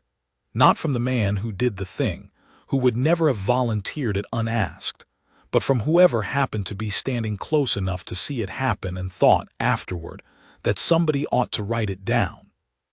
They did not stay broken for long. A relay from Vell's watchspire crackled over the company channel 8 minutes later, a third element, larger than the first two combined, moving up the dry riverbed from the south where the depot's wall gave no cover at all, clearly the raiding clan's main body, committing now that the smaller probing elements had found the post's true strength. Marsh's suppression teams were down to half ammunition load. Vray Osk, one foreleg bound tight and useless, was directing fire from a sitting position against the north wall because he had refused the medic's order to fall back to the post. Dresk, still folded behind the shattered sandbag lip with his own wound throbbing dull and strange in a body unused to injury, understood, watching the lieutenant's face in the failing light, that this was the moment every trial before it had only been rehearsal for. It was into that moment that Colonel Corr's transport came in low over the riverbed's western ridge, 3 flights behind her own first spear troopers, redirected off the training range. The instant Vell's first contact report had reached the regional net, and burning fuel reserves, no peacetime rotation budget accounted for to make the run in under 20 minutes. Dresk had not summoned her. He learned only later from Corr herself that she had been listening to the open channel out of the same restless habit that had put her at the observation gallery every day of the proving, and had not waited for authorization before ordering her pilots into the air. She did not take command of the field when she landed.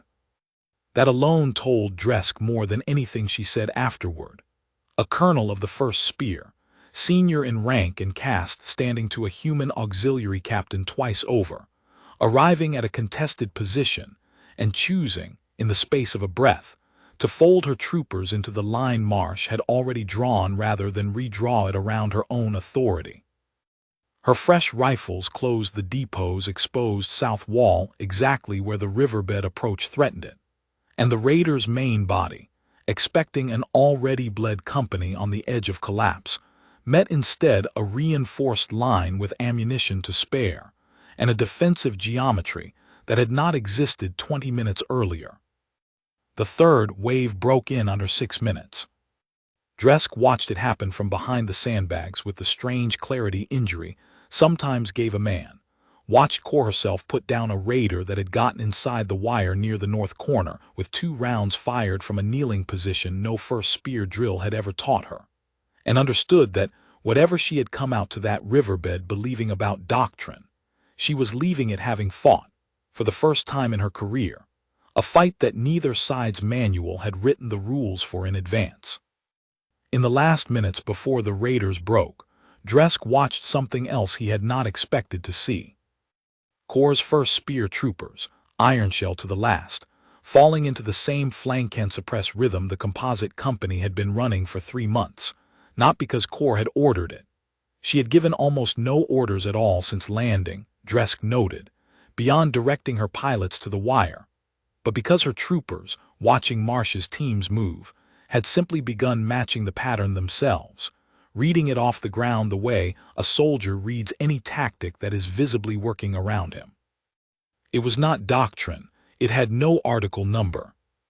It was only 40 soldiers deciding, in the space of a few minutes under live fire, that the shape of survival mattered more than the shape of the unit they had arrived wearing, and Dresk understood, watching it happen, that this was the exact mechanism Marsh had spent 3 months building into his own company, now spreading, unbidden, into a unit that had never drilled a single hour under his command.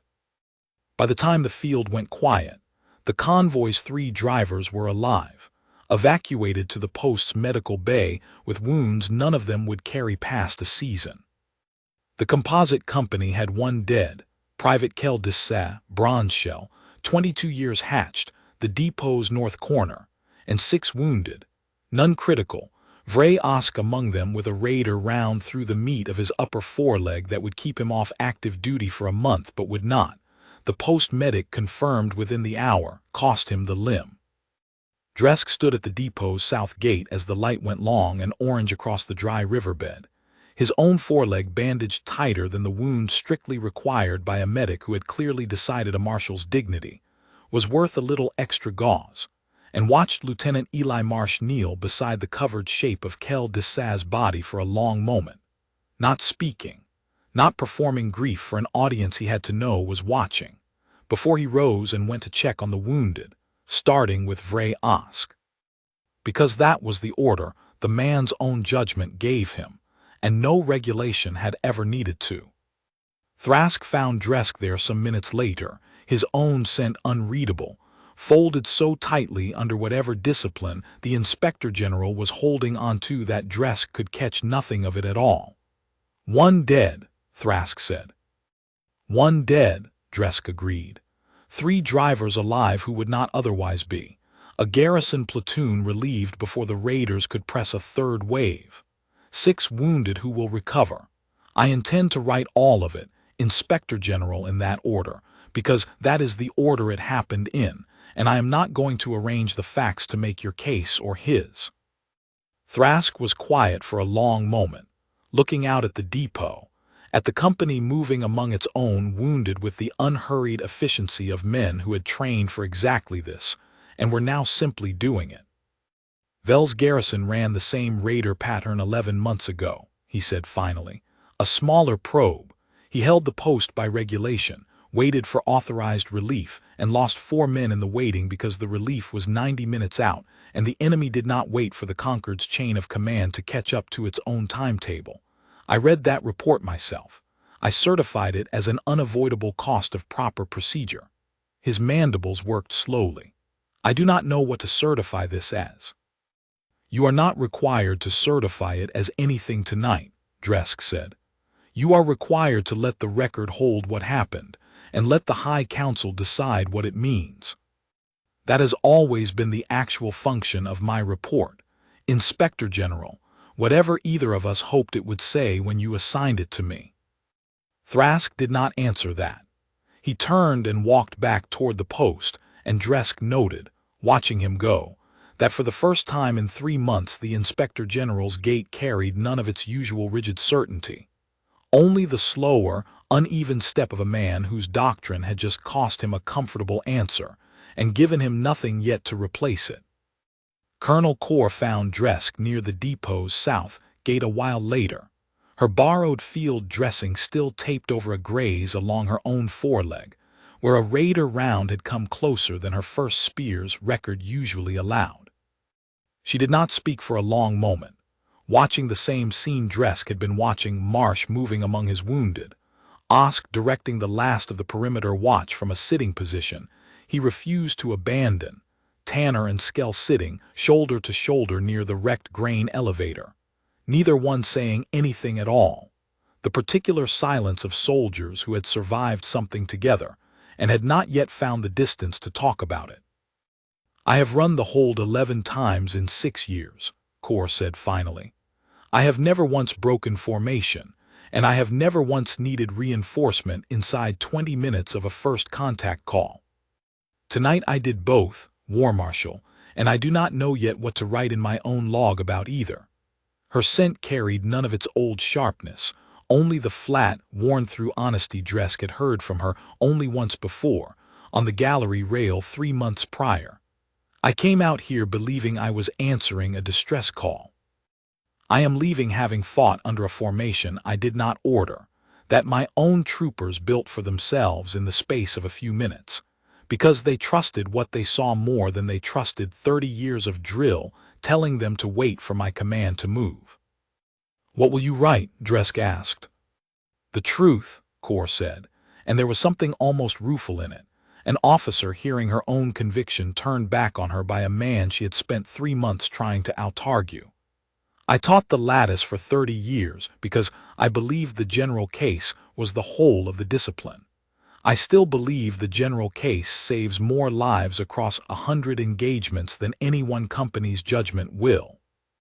But I watched my own troopers make the exception work tonight without being ordered to, Warmarshal, and I find I can no longer write a report that pretends I didn't.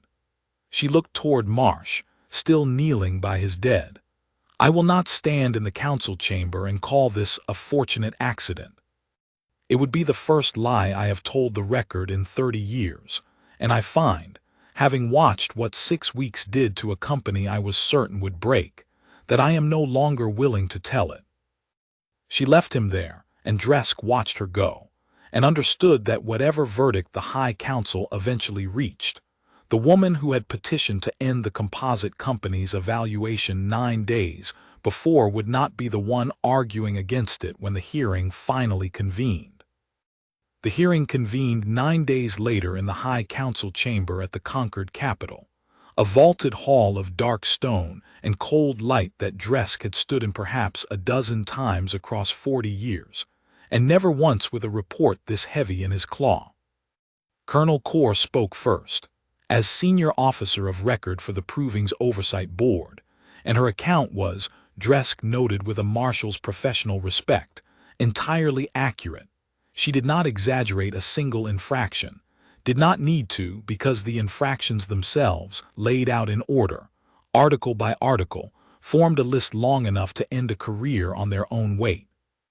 Formation dissolved without cause, caste separation abolished without authorization, tactical planning authority extended to Hus caste personnel in violation of Article 60, formation unlatched under live engagement in the advanced trial, a held position abandoned in direct contradiction of Article 41's hold requirement, and finally, at Kessel Watch, a human auxiliary officer, assuming operational command authority over Bronze Shell Garrison, troops entirely outside his caste, standing and chain of command. 9 violations, Corr said, when she had finished, and Dresk noted the number landed in the chamber with a weight he suspected she had counted on. 9 counselors, any one of which has ended other officers' commissions in this Concord's history. I do not dispute the outcomes Warmarshal Dresk has documented. I dispute that outcomes achieved by discarding every structure this Concord trusts to produce them reliably, across 100 engagements rather than 4 favorable ones, can be called anything but fortunate. Inspector General Thrask spoke next, and Dresk watched him with genuine uncertainty, because he did not know, even now, which version of the Inspector General would stand at that podium. The man who had ordered this report written as a quiet execution, or the man who had stood silent at a calm panel 9 days ago, and let a rule bend rather than let 3 drivers die waiting for it to be followed correctly. I commissioned this report, Thrask said, expecting it to end Lieutenant Marsh's commission, and with it, the argument for continuing the Auxiliary Corps Command Program in its current form. I want that stated plainly, counselors, because I do not intend to stand here and pretend my motives were pure oversight. They were not. He paused, and his vent glands, Dresk noticed, had gone a color he had not seen on the Inspector General in 11 years of acquaintance. Not the pale tightness of disapproval, but something looser, closer to the flat neutral gray of a man setting a heavy weight down. What I received instead was a document that does not flatter the lieutenant and does not flatter the doctrine either. It simply reports what a war marshal of 40 years' unimpeachable service observed, without softening either the violations or their results. I have read War Marshal Dresk's reports for 11 years. I have never once caught him shading a line to please a superior, and I did not expect him to begin with this one, and he did not. Colonel Corr is correct that 9 articles of doctrine were broken. She has not, I think, fully reckoned with the fact that 7 of those 9 soldiers who might otherwise have died did not, and that the 2 who might otherwise have lived, under a different commander running the doctrine exactly as written, is a number I cannot produce, because Captain Vell's garrison lost 4 men to a smaller raider probe 11 months ago running the doctrine exactly as written, and I certified that loss myself as unavoidable. A second counselor spoke before Vash could turn the floor, a younger bronze-shell jurist named Delin Corsa, newly seated on the High Council's military oversight bench, and by reputation, the sharpest cross-examiner among them. He addressed himself directly to Dresk rather than to either officer who had spoken before him. "Warmarshal," Corsa said, "you have described a company that broke 9 articles of doctrine and lost 1 soldier doing it. I want a harder number from you than casualties. In your professional judgment, having now observed this method across 4 engagements, 2 trials, a live border contact, and whatever the transport out to Kessel Watch taught you about the officer commanding it, do you believe the outcomes you witnessed were the product of a repeatable method, or of one unusually capable human who will not be there to replicate it the next time this Concord needs the result?" It was, Dresk recognized, the only honest hard question anyone had asked him all morning, and he took a moment before answering it, because the record's habit of demanding precision had become, over 3 months, a habit he no longer knew how to set down even in a room this cold. "Both, Counselor," he said. "Lieutenant Marsh is unusually capable. I would not insult this council by pretending otherwise.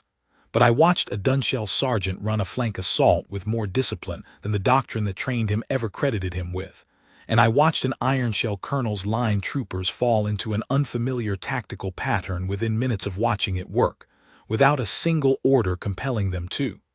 Capability opened the door, Counselor, but what walked through it was not one exceptional officer. It was every soldier in 3 separate companies deciding, under fire, that a method built on judgment survives contact better than a method built on compliance alone. I do not believe that requires Lieutenant Marsh specifically. I believe it requires an institution willing to train for it deliberately, rather than discovering it by accident, as this Concord did." Corsa held his gaze a moment longer, mandibles still, and then inclined his head fractionally. Not agreement, Dresk judged, but the particular respect one careful reader offers another, and yielded the floor without further comment. The first counselor, an elder Ironshell named Vash, whose mold scars ran the length of both foreloremes in a pattern Dresk recognized from campaigns fought before he himself had been commissioned, turned to him directly, and the chamber's cold light caught the deep, unhurried patience in her compound eyes. "Warmarshal Dresk," she said, "you wrote this report. You did not soften it by your own testimony and by the Inspector General's.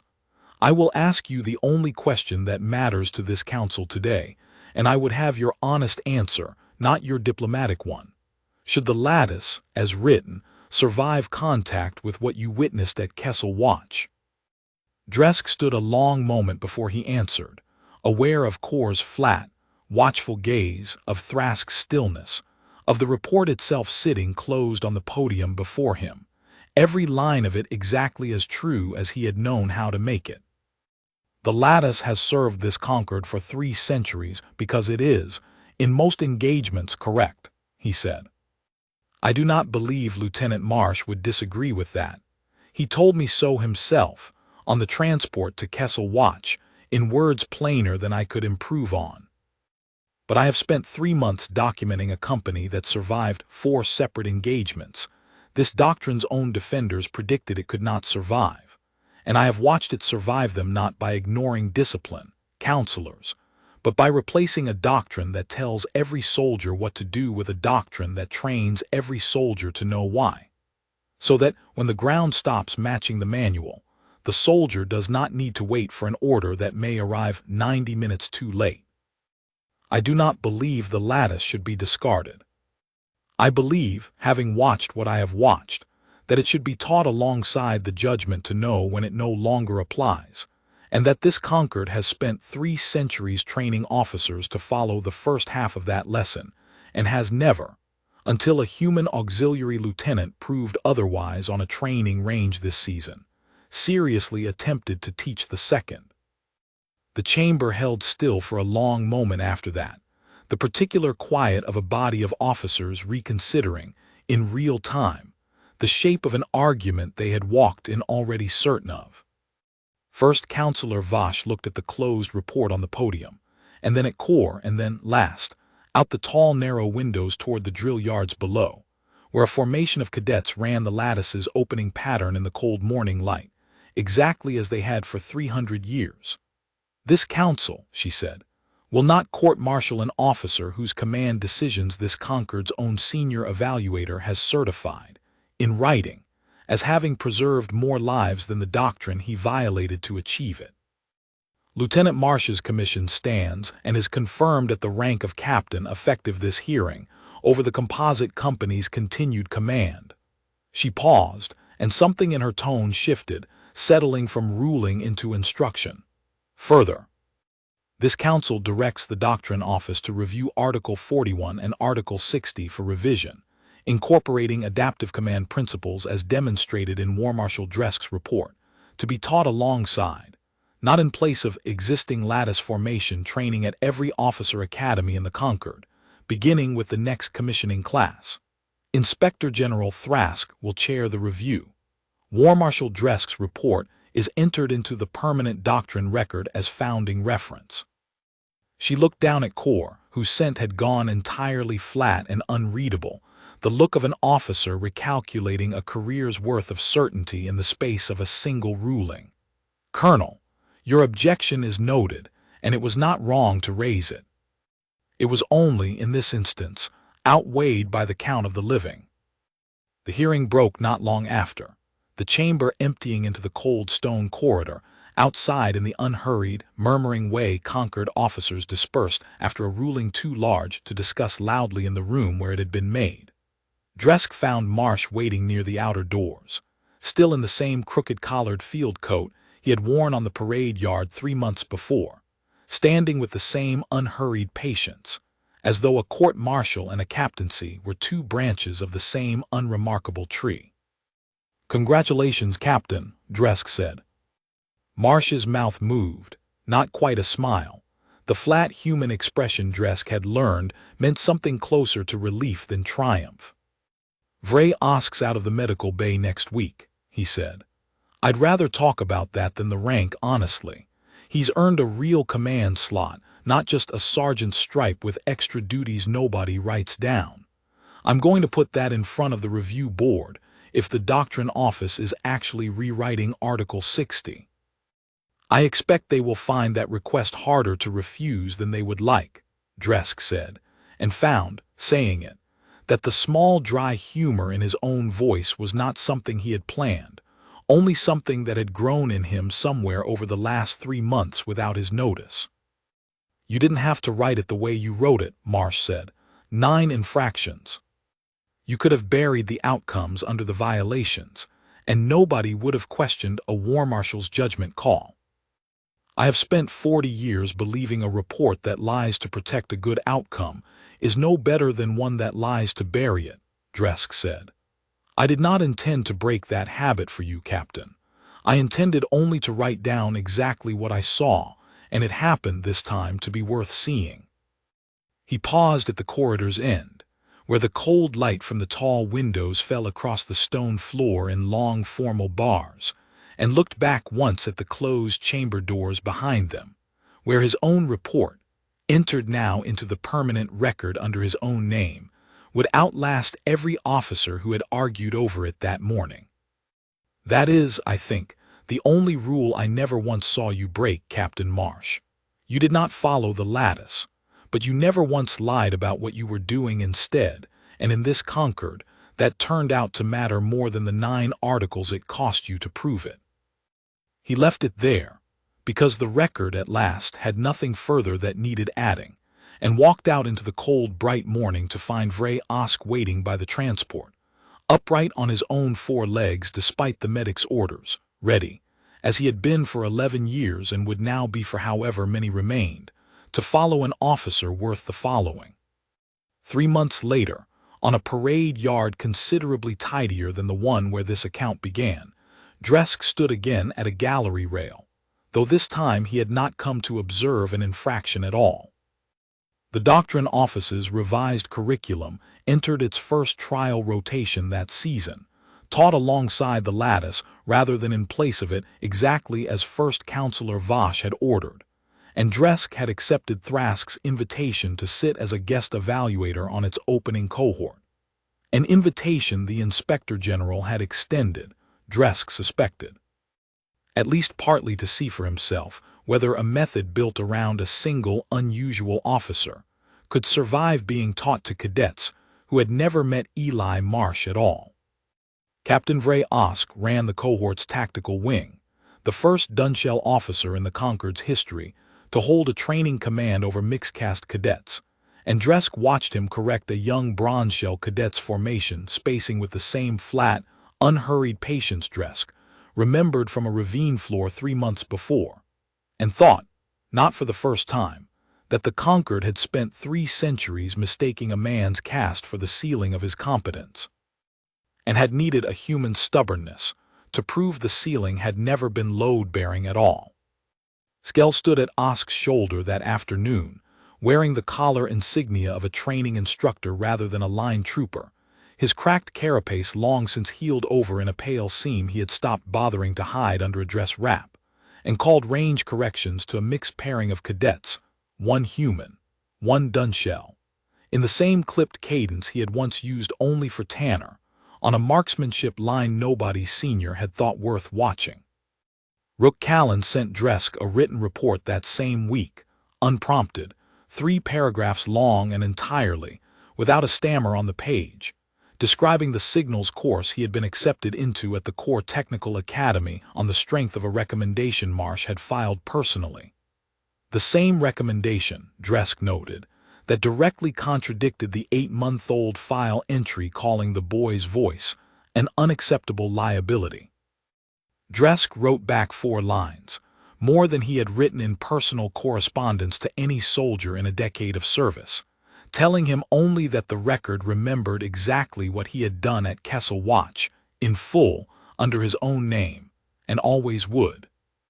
Captain Marsh, Dresk still caught himself some days, wanting to call him lieutenant, an old habit the last 3 months had not entirely broken, had taken the composite company back out to the border rotation the week after the hearing closed, this time under orders that no longer described the posting as punitive at all, and Dresk received his field reports, when they came, with the same flat, unhurried honesty they had always carried, no polish added now that polish might have served him. No infraction omitted now that omission might have gone unnoticed. Dresk had expected, when the council confirmed the man's captaincy, that something in Marsh might soften, the way rank sometimes softened officers who had spent a career proving themselves and could finally stop. It had not happened. Dresk did not think it would.